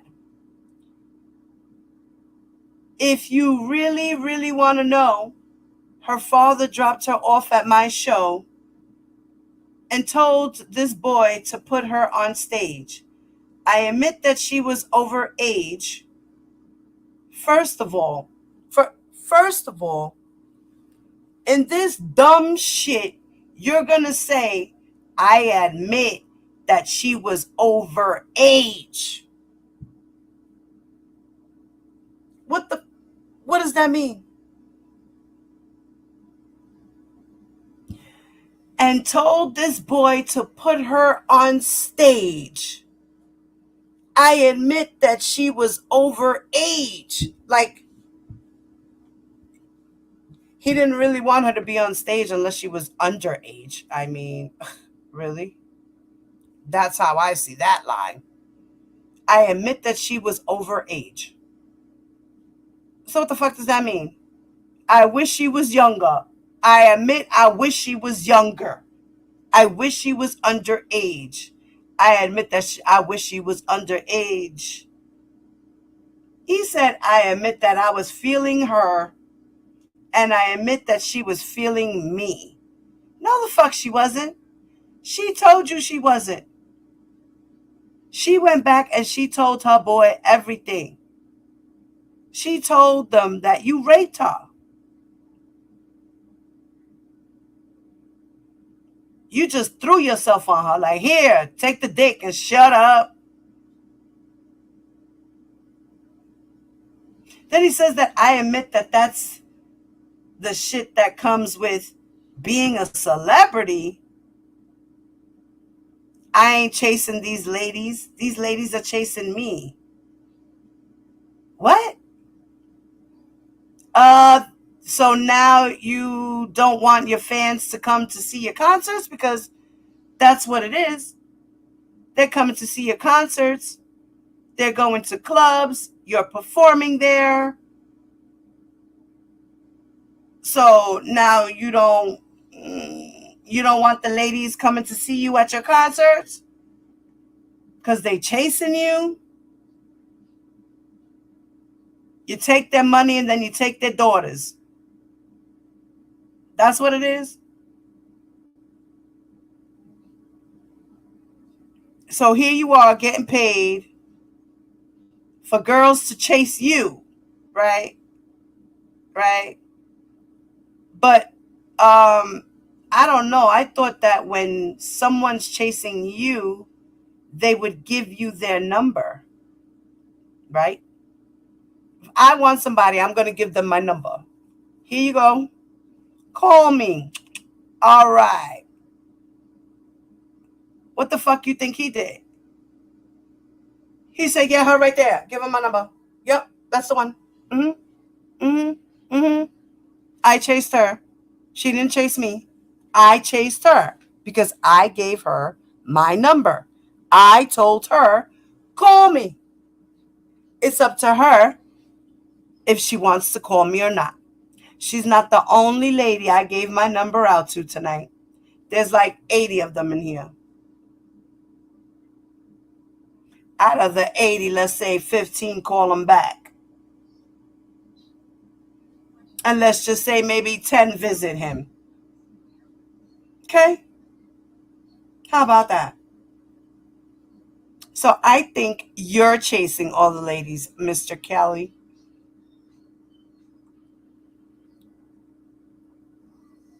Now, Mason told TMZ his lawyers have contacted the police and have cooperated with the investigation, and that Mason insists that he did not make any threats. Yet, Joy's father is doing all he can to defend himself and his daughter. His attorney released a statement on his behalf concerning R. Kelly's song, I Admit.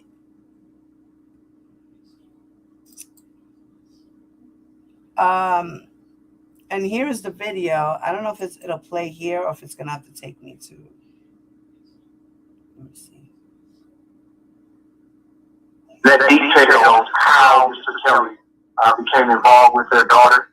At no point did her father drop her off at any concert or provide her to Mr. Kelly. They were contacted by a handler for Mr. Kelly at their Atlanta boutique, who merely wanted to further her career and her sister's career. That handler provided contact with Mr. Kelly's manager, and it was. Okay, nobody put Joycelyn on the stage. What is he talking about? He was getting his stories confused, you see? Because supposedly Azriel is the one who went on stage, not Joy. Not Joy. Fact number 3. The Savage family tried to get Mason to allow Joy to attend her sister's high school graduation.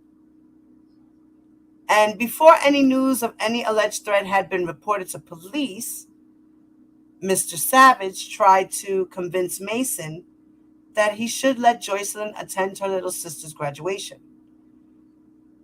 According to Vice, Mason asserted that if the Savages wanted to see their daughter, they could not speak to her about R. Kelly. But no arrangements were ever made. Joycelyn did not attend her sister's graduation. Now, Joycelyn's sister, Jalen, has much to say about her sister's absence. She made a post on Instagram saying, "Bring Joy home," is what she wrote in the post. And in an interview with BET, Mr. Savage claimed that he believes his daughter is suffering from Stockholm Syndrome, which is a psychological disorder suffered by hostage victims that makes them develop emotional bonds and collations with their captors. So Jalen gave a comment as well. She said, "I just want to say, Joycelyn, I love you so much.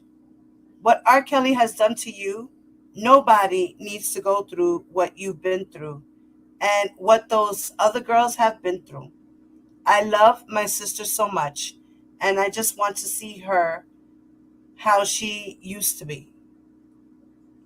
Fact number 4. BBC reported that Mason is one of the gatekeepers of R. Kelly's inner circle. Now, Lisa Van Allen, one of R. Kelly's former girlfriends, told BBC that she aborted R. Kelly's baby because of his liking for young girls. Now, as we all know, that Lisa testified against him in 2008 after the charges were brought on him for child pornography. Now, Lisa claimed that she had several three-way encounters with Kelly and underage girls. who she said she didn't know were underage at the time. We all know that R. Kelly was acquitted of all charges after R. Kelly was sued by Faith Rogers, a woman who claims he abused her and gave her an STD. BBC pursued R. Kelly for a comment or statement. And BBC discovered that Mason is not only manager but gatekeeper to R. Kelly. He deals with the media. BBC was in frequent contact with him to land an interview with R. Kelly, or at least get a soundbite. And there were multiple requests, which were all rejected by Mason. BBC then labeled him R. Kelly's gatekeeper. My son's getting text messages. Ugh. Now, fact number 5 is that the Billboard reported that R. Kelly and his team are determined to stop the journalist who first reported they run a sex cult. And we're talking about Jim DeRogatis. And it says, Jim DeRogatis, the journalist called out on R. Kelly's, I admit, says he has developed an ulcer over 18 years of reporting on the singer.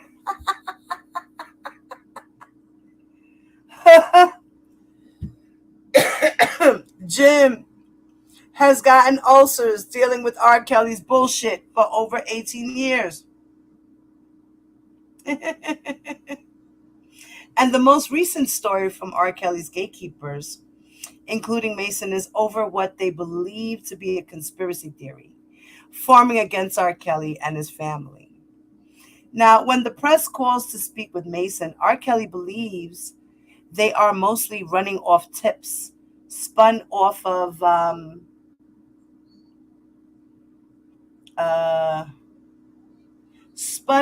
of stories first reported by journalist Jim DeRogatis. Now, Kelly addressed DeRogatis directly in his new song, Admit, and he says, R. Kelly says in his song, to Jim DeRogatis, whatever your name is, you've been trying to destroy me for 25 whole years, written the same stories over and over against me, off my name. You've went and made yourself a career. But guess what? I pray for you and family and all my other enemies.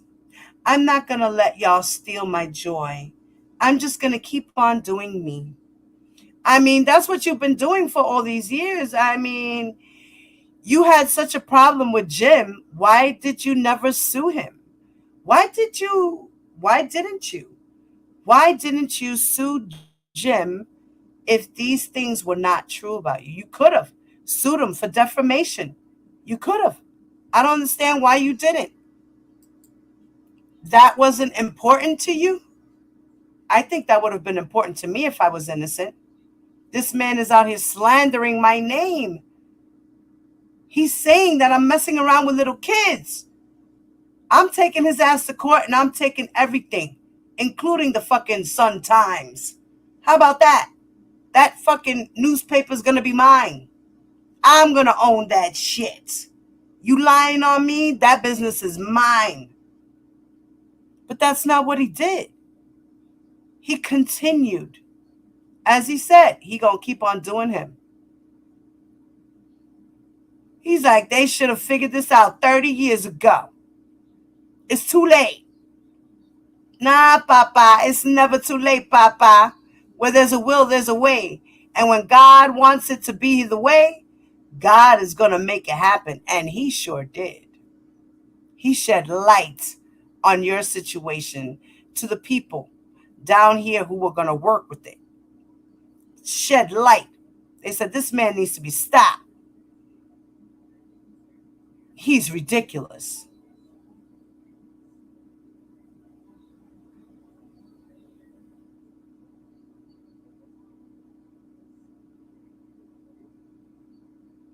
Okay. And that's the 5 facts on that. Variety had called and spoke with Jim DeRogatis directly 2 hours after the song had dropped. And when asked how he felt about R. Kelly naming him in a song, Jim said, I don't think it's unique or original. On the Loveland album, which was never released, but he floated on the internet during the 6-year wait for his trial on child pornography charges, there's a remix of I Believe I Can Fly that's about 20 minutes long, same as this new track. And in it, he finds himself at the pearly gates before St. Peter and begs to get into heaven. St. Peter says, we don't want your type in here. And Kelly appeals to his late mother, Joanne. And she asks, have you found the way? He says, yes. And finally, Jesus intervenes and says, we will forgive you. There is greatness in your soul. And he gets into heaven. We've seen him talk about the unspecified sins he's committed many times in song. And it's interesting that he says here that he likes women young and old. Now, BuzzFeed stands by its reporting of the past year, and I stand by my reporting of 18 years. You go, Jim. That's right, Jim. That's motherfucking right. Yes, Jim. Yes. Thank you for keeping your foot on R. Kelly's neck.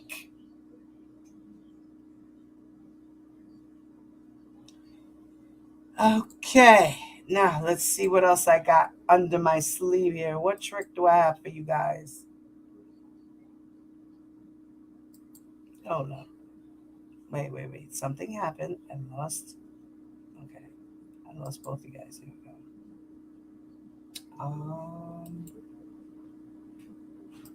Okay.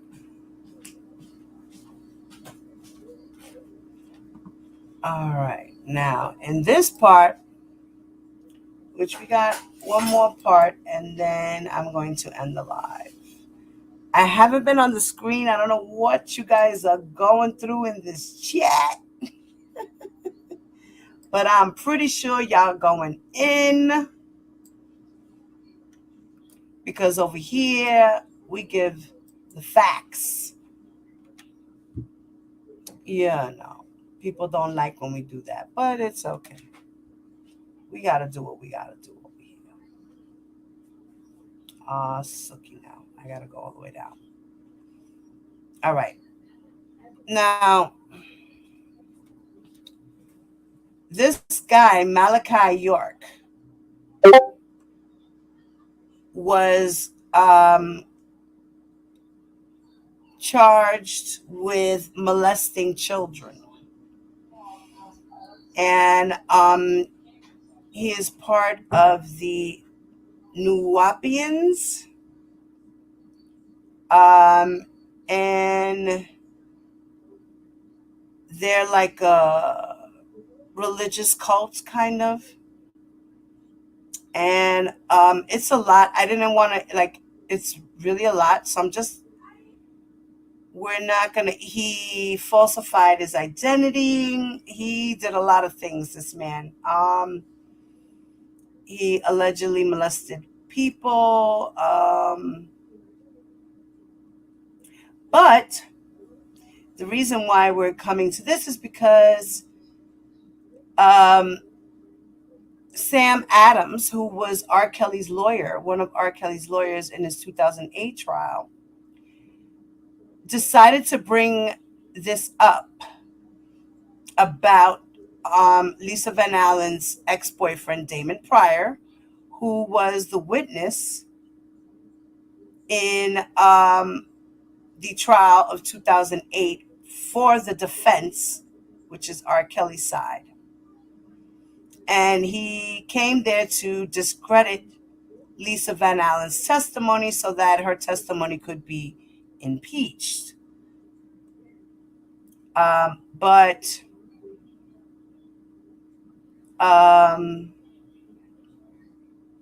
apparently R. Kelly got acquitted. He won the case.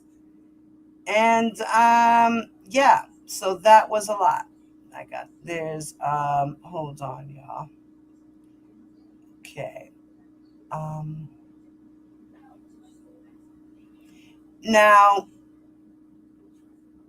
Damon Pryor, Adams had mentioned that Damon Pryor was part of this thing here.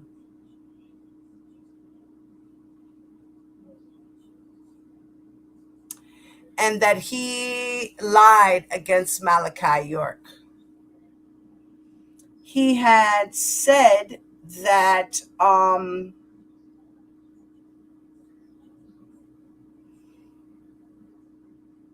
he said something on the stand, but he lied about it. Eventually, they found out that he lied about it. I don't know too much about this case.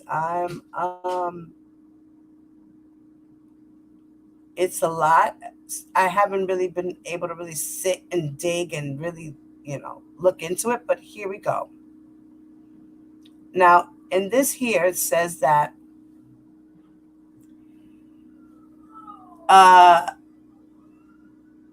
this is the deceptive work of a Philadelphia-born petty criminal and Nuwapian named Damon Pryor, alias is Dusua Basa, aka Dusa York. Dusa York. And here is Damon Pryor. Now,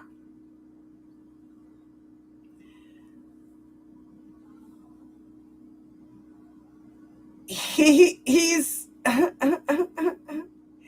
people say that he's the one in the video, that it's him with Lisa Van Allen. It's not R. Kelly.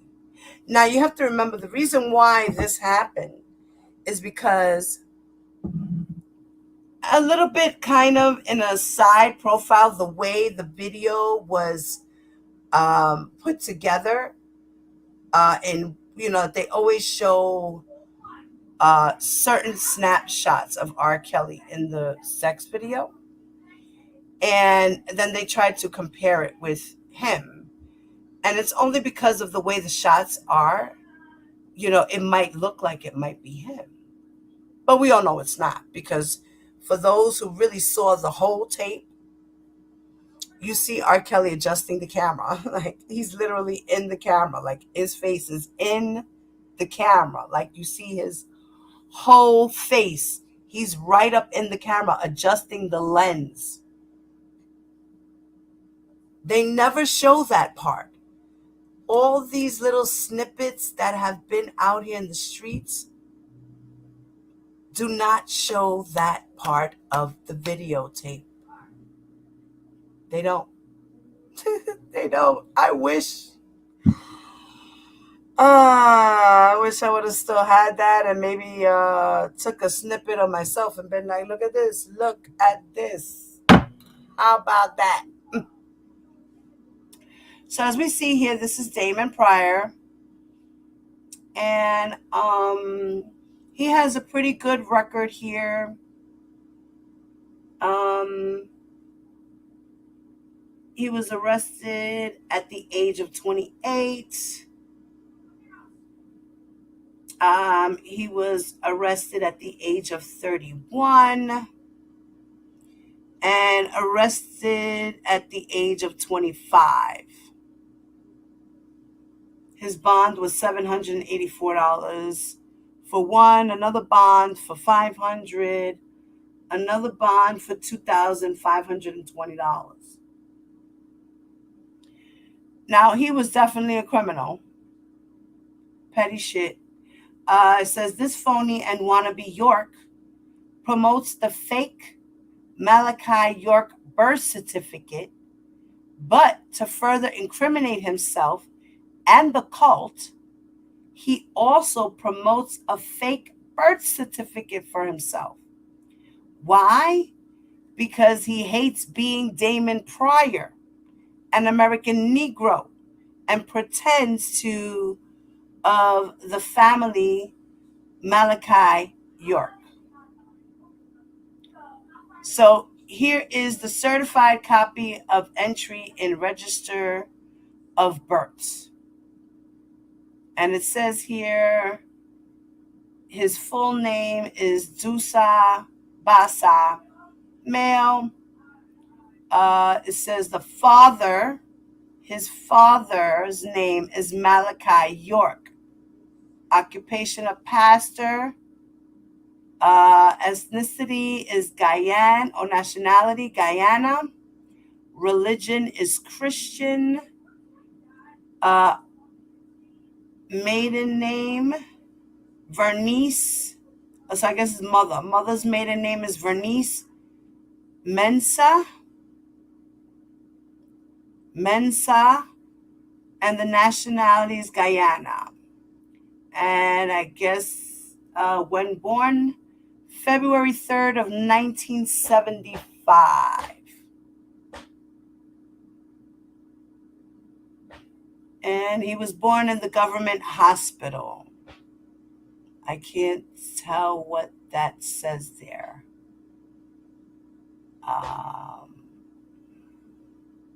Wait, is that the father? Let me see. Espérate. Porque over here, I'm trying to... Okay, yeah, that was...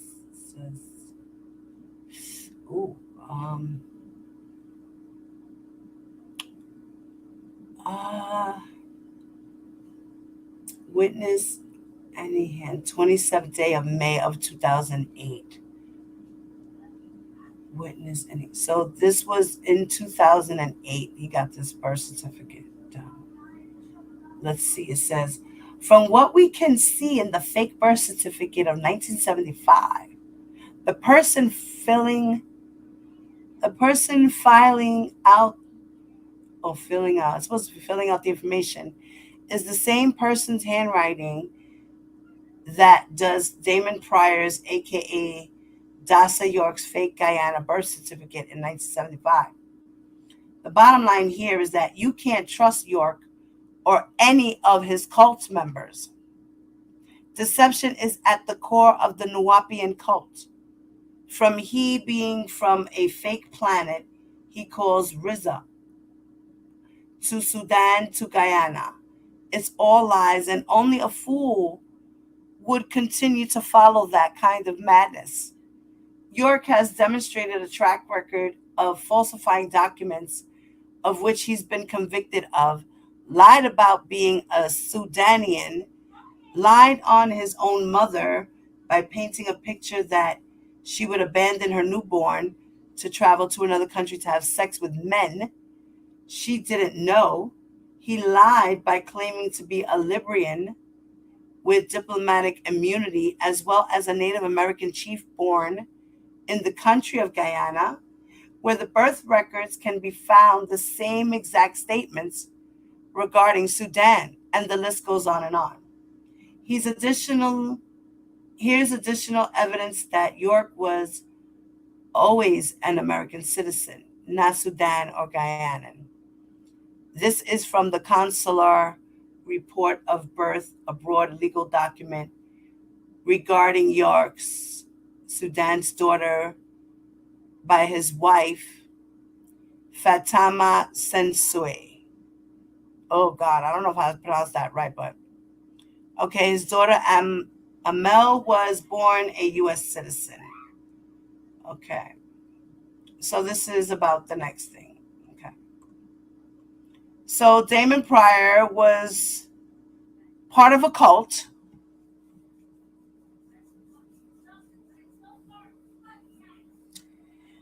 And he lied on his aliases and tried to put this guy away as well.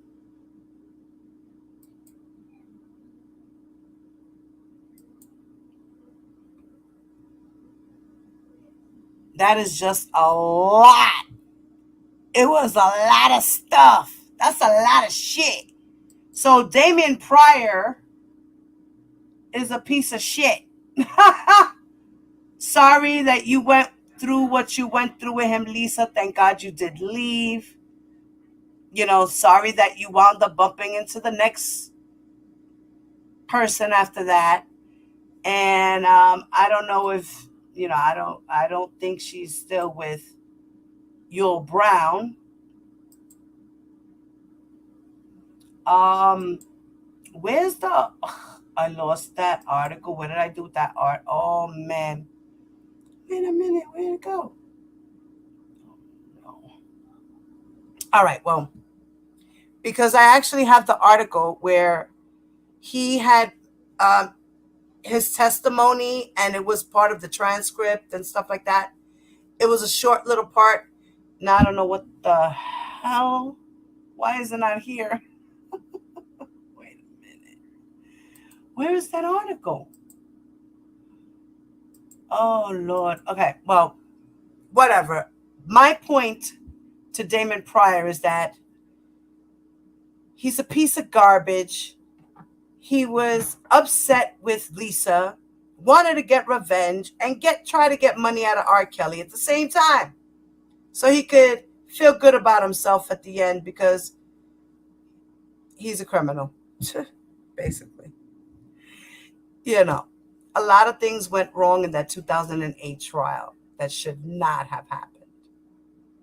The things that they did not let into evidence, the things that went on while awaiting for the trial to happen. R. Kelly is done in Chicago because all of that has to do with his 2008 case. So that's why we're keeping our foot on R. Kelly's neck, okay? And we're trying to explain to everybody what it is. What exactly is R. Kelly going through? What he's gonna go through next, August 1st, 2022. So, And T-Bam, I saw that you said that you've been reading Jim's book. Me too. And I've been listening to the Audible, and I have been taking little snippets. So one of these days I'm going to do a live, and we're going to be listening to little snippets of Jim's book. Some very important details that, I think are important, that stand out, that people don't really realize.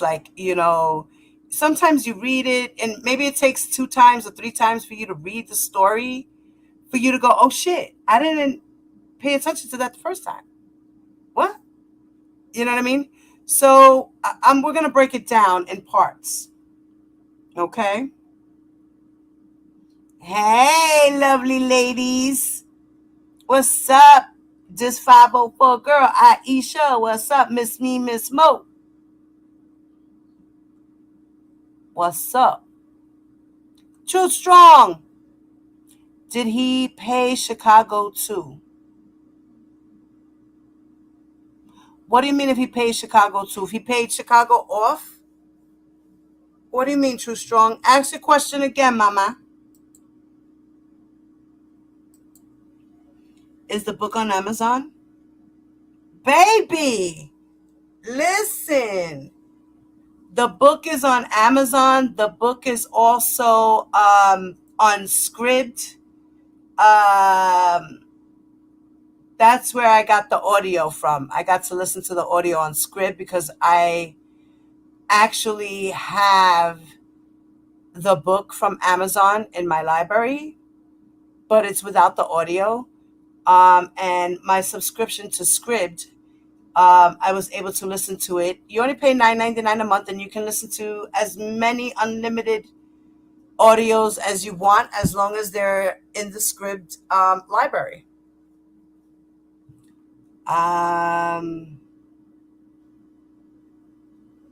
Yeah, so let me see what I had next in store for you guys. Hold on. All right. Now, another thing that I found to be very interesting is that Charles Freeman, who was the PI in this situation as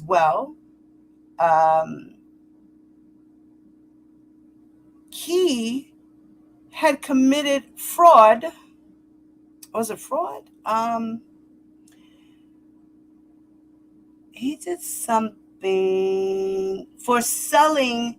Okay, in 1990, in Fort Lauderdale, Florida, record store owner Charles Freeman is convicted by an all-white jury for selling a 2 Live Crew rap album that had been ruled obscene by a federal judge.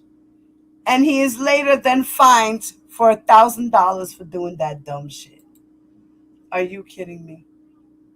Billy? 1990, guys. He did this dumb shit. Now it says that the owner of a Florida record store was convicted of obscenity charges yesterday for selling a recording by the rap group 2 Live Crew that had been declared obscene by a federal judge.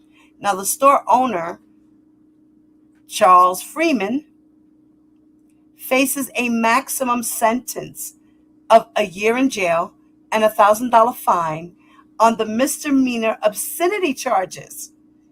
Now, sentencing has been set for November 2nd, but a spokesman for the American Civil Liberties Union, which defended Mr. Freeman, said it planned to appeal.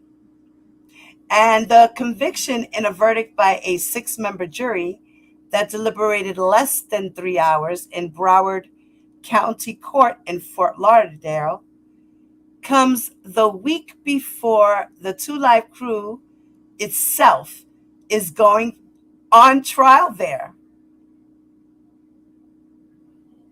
The group faces obscenity charges stemming from a performance it gave in Hollywood, Florida on June 10 for an audience with a minimum age of 21.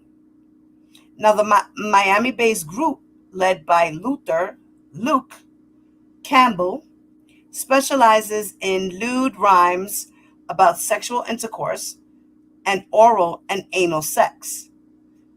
Detractors have accused the band of purveying pornography and advocating violence against women. Now, a charge the group has denied. And defenders say the group's songs offer bawdy humor and a danceable beat. Now, others face trial. At least 4 other record store employees have been arrested for selling the album, As Nasty as They Wanna Be. A case is pending against David Ward Risher, owner of Hog Wild Records in San Antonio, who sold the album after local Vice officers warned record stores against doing so. Now, Mr. Risher said yesterday that such an order constituted prior restraint because no Texas judge had ruled the album obscene. So, they came out with those crazy songs. Y'all already know. Pop That Coochie. Y'all already know. Doodle Brown. Wasn't that them? No, right? No. Was that them? Yeah, right?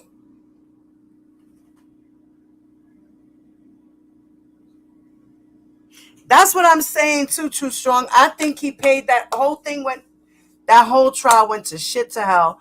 The prosecution didn't do what they were supposed to do. They let all these crazy, weird characters come up. His lawyer was saying things that there should have been a million objections. All types of things should have been going on there. There were sidebars that were illegal. You understand?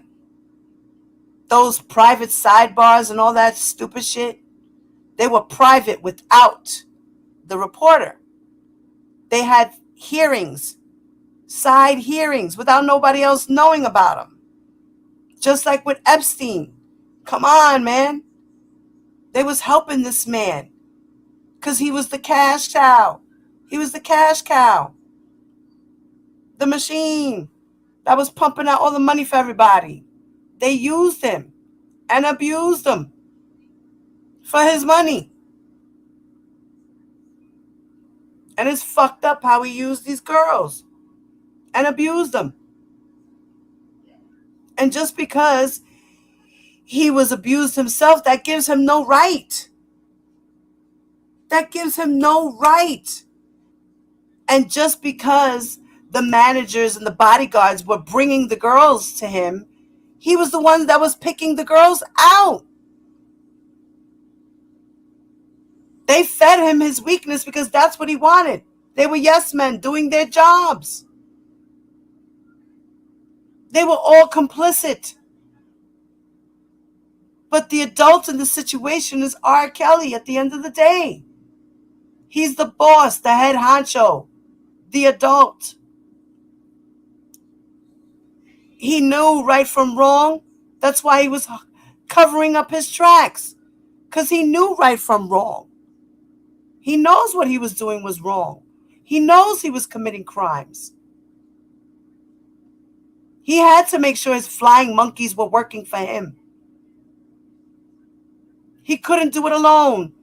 He had an enterprise and he was the head of the enterprise. One individual can be an enterprise. As long as there are other parts. And there were.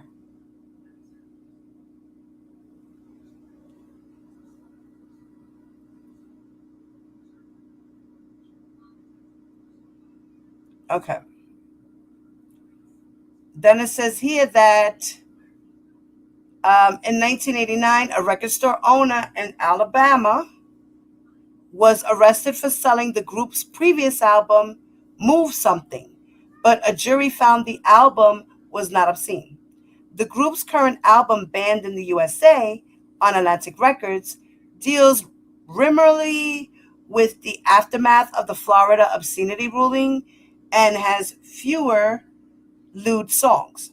Now, Mr. Freeman, Charles Freeman, was arrested after he sold As Nasty as They Wanna Be to an undercover deputy from the Broward County Sheriff's Office in his Fort Lauderdale store.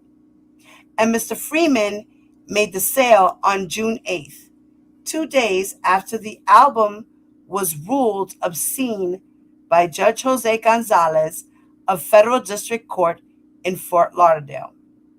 At Mr. Freeman's trial, an assistant state attorney, Leslie Robson, argued that the right to free speech is not absolute, saying the First Amendment does not give you the right to say what you want, when you want, and where you want. With rights and freedom come responsibility. According to the standards set by the United States Supreme Court, an artistic effort can be judged obscene if it appeals primarily to pertinent interests, if it is patently obscene by community standards, and it's lacked serious artistic, literary, or scientific merit in the Freeman trial. Judge Paul Bachman told the jurors that they should find the album obscene if it appeals to morbid, shameful interest in sex and violates the standards of average residents of Broward County. Now, they also say that racism is charged in this, and that a spokesman for the ACLU said that judge refused to admit evidence showing other sexually explicit materials that were available in the area and were tolerated by the community.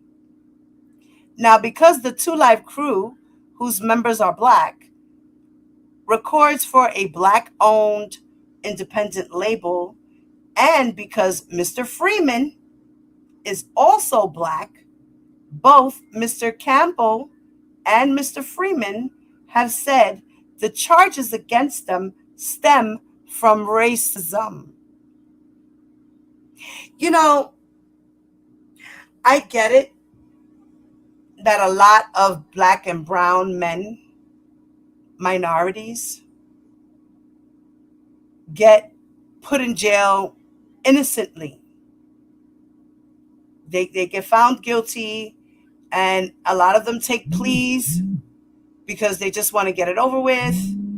You know, they feel like there's no way out. They don't have enough money to fight. So they just take the charge. It is what it is. I'll do time. I'll be all right. And then a lot of times there are guilty, convicted men in there. And I get it that our people are the most that are taken down for minimum reasons. A white man goes to jail for robbing a bank, and a Black man goes to jail for robbing a bank. They both have the same charges. White man might do 5 years. Black man's going to do 10. I get it. The system is racist. It is. But can we just stop with that already? And just like, can we just own up to the shit that we do?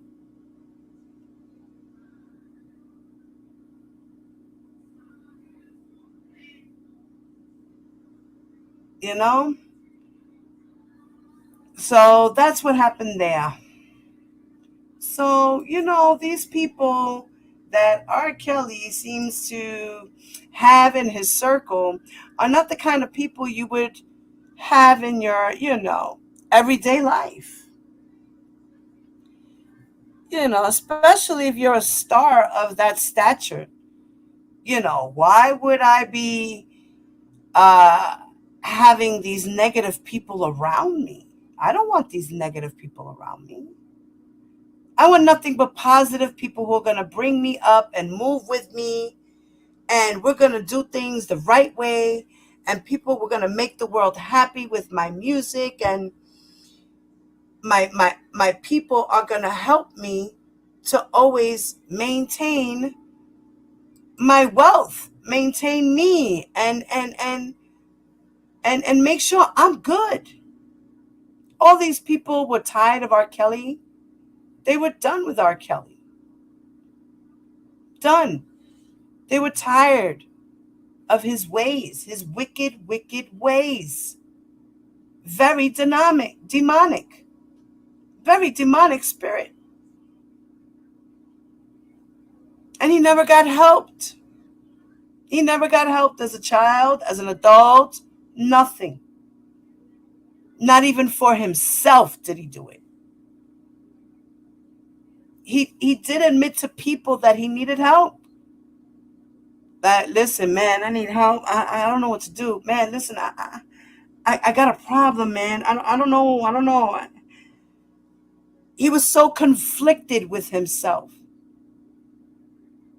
And nobody brought him to the people that he needed to help him. Everybody just wanted to continue to rape the cash cow. So he continued to rape the girls. The more you rape R. Kelly, the more he raped girls.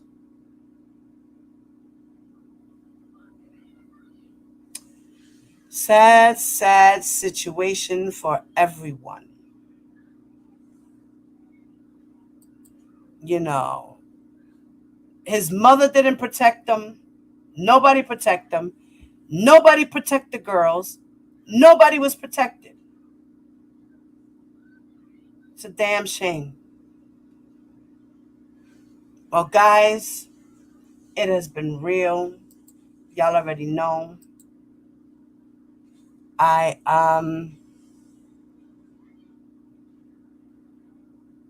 You know, this is really a heavy case. And we all know there's no double jeopardy. There's no double jeopardy. None at all. None. We're not going to go through that double jeopardy shit again. I'm not going to explain it. I've done it a million times. But I'm going to say it again. There is no double jeopardy in this case. This is a brand new case. It's got witnesses. It's got more evidence, tangible evidence.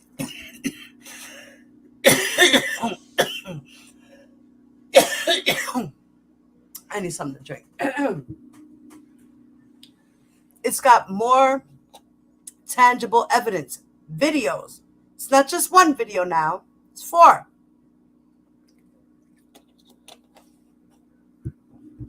So, and more minors. It's not just one girl, one tape. It's 4 girls, 4 tapes. And an obstruction of justice charge, where he conspired with people of his enterprise and his entourage to commit crimes, to cover up his crimes, and he is done. That's it. And for this one alone, this one case alone, he's doing like 80, 100 and something years or some stuff like that. Another case where he could get life. He should just plea now or forever hold his peace and die in jail, because that's what's going to happen. It is a very, very heavy case.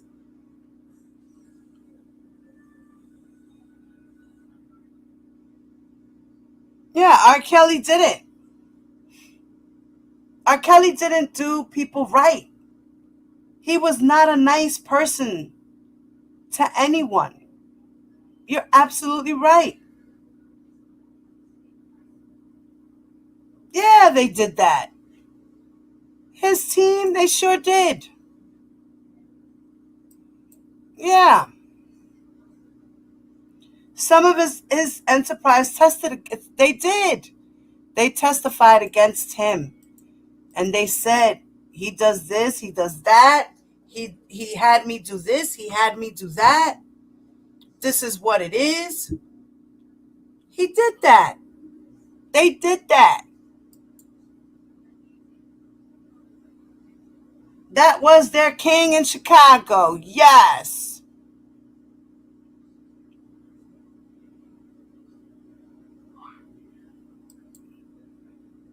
They need to get this YouTube enterprise too, for real. Ave Maria, it's a scary situation. All the way around. Thank you, Miss Mo. Thank you, Mama. Yeah, right, T-Bam? Going through the book, how many times have you gone through the book already, Mama? This is my 3rd time going through it. And I'm still learning new parts. It's crazy. I guess it's because when you read it sometimes, well, especially when you have that fast life in your house, you got a crazy family and shit, and you're up and down all over the place, and you're trying to get your relaxed time in between, and you're trying to do research, because that's at that time, that's what I was doing. I was trying to do research and learn about the case, and when it all started. And now to this day, I'm still shocked and awe reading this book. So yeah, like I said, I'm going to continue bookmarking certain parts to the audio. It's a long one. So yeah, once I get done with everything, all of it, we're going to go back and discuss those parts that I bookmarked, and we'll continue to bookmark to get a better understanding of Jim's reporting and what he discovered throughout the years. So guys, thank you so much for hanging out with me, y'all. This was a long one. We've been on for 4 hours, guys. So now that we are going to take a little pressure off of I'm sorry. Damn it. Now that we are going to take a little pressure off of R. Kelly's neck for the moment. Donations are appreciated. You can Zelle me. You can Cash App me. You can even PayPal me. The information is scrolling on the bottom of your screen. My Cash App is Diva Divine Light. You guys like the commentary. You can also super chat me. Cash Apps are more appreciated. Super chats are appreciated, but Cash Apps are as well. And if you would like to donate to our brother Larry, please do so. $ Cuphead 40. And we appreciate you guys for sticking with us always and supporting us. We really do. That's what we're here for. We're here to support you, and we support each other. And I love that. I love how you guys support me, support Larry. He's not here, but he's here in spirit, guys. He's keeping me moving, because there's been many times that I wanted to give up too. But he's keeping me moving in spirit, and I'm trying to do my best with keeping the case alive and talking about what's important. Not getting into drama. I'm trying my best not to get into drama, and let's just stick together and till the end of this fight, man. We got a long way to go because we still have the federal, the state of Chicago, and then we have Michigan, which I'm pretty sure that one in Michigan is going to be 1, 2, 3. Who knows if they even decide to throw that out or what's going to happen of that case. They might just settle with that case. Who knows?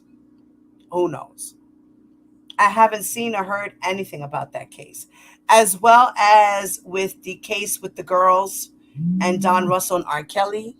I haven't gotten anything at all. And we're still waiting on Kevin Bryant and R. Kelly's case as well. I haven't had any alerts about any of those things. But when I do, I will try to, when I get the updates, as I can. If you guys pay attention to my community wall, I drop a lot of information. A lot of information over there. Tomorrow, I had a live schedule for 2:00 in the afternoon, but it's a pre-recorded live. And it's going to talk about dark psychology. Okay? And I found it to be very, very interesting read. And I think you guys will have a lot to say. It's very, very informative. So, guys, hopefully you guys will set your reminders for that live for tomorrow. And while you're here now, please make sure you hit the like button. Thank you. If you want to leave a comment, you can leave a comment below in the video. Make sure you guys hit that like button. If you are not subscribed to my channel, welcome. Please hit the subscribe. Hit the notification bell on the side. Put it on all so you can catch me every single time. And If you are not a member, I would love for you guys to join my membership, our members only club, Badass Divas. And over there, I will put exclusive content. And we can also like go over there and have private lives. We could do drama over there and kiki and stuff like that. Nobody else will know except for the members. So the membership is only $1.99 for the tier. That's the only tier I have. I'm not asking for any more. If you would like to be a member, it's $1.99. Just hit the join button on your screen in the video there. And you also get perks as far as putting emojis in the chat. I have special emojis, laugh out loud emojis, things like that. You also get badges as you continue to remain in the membership club. So thank you very much.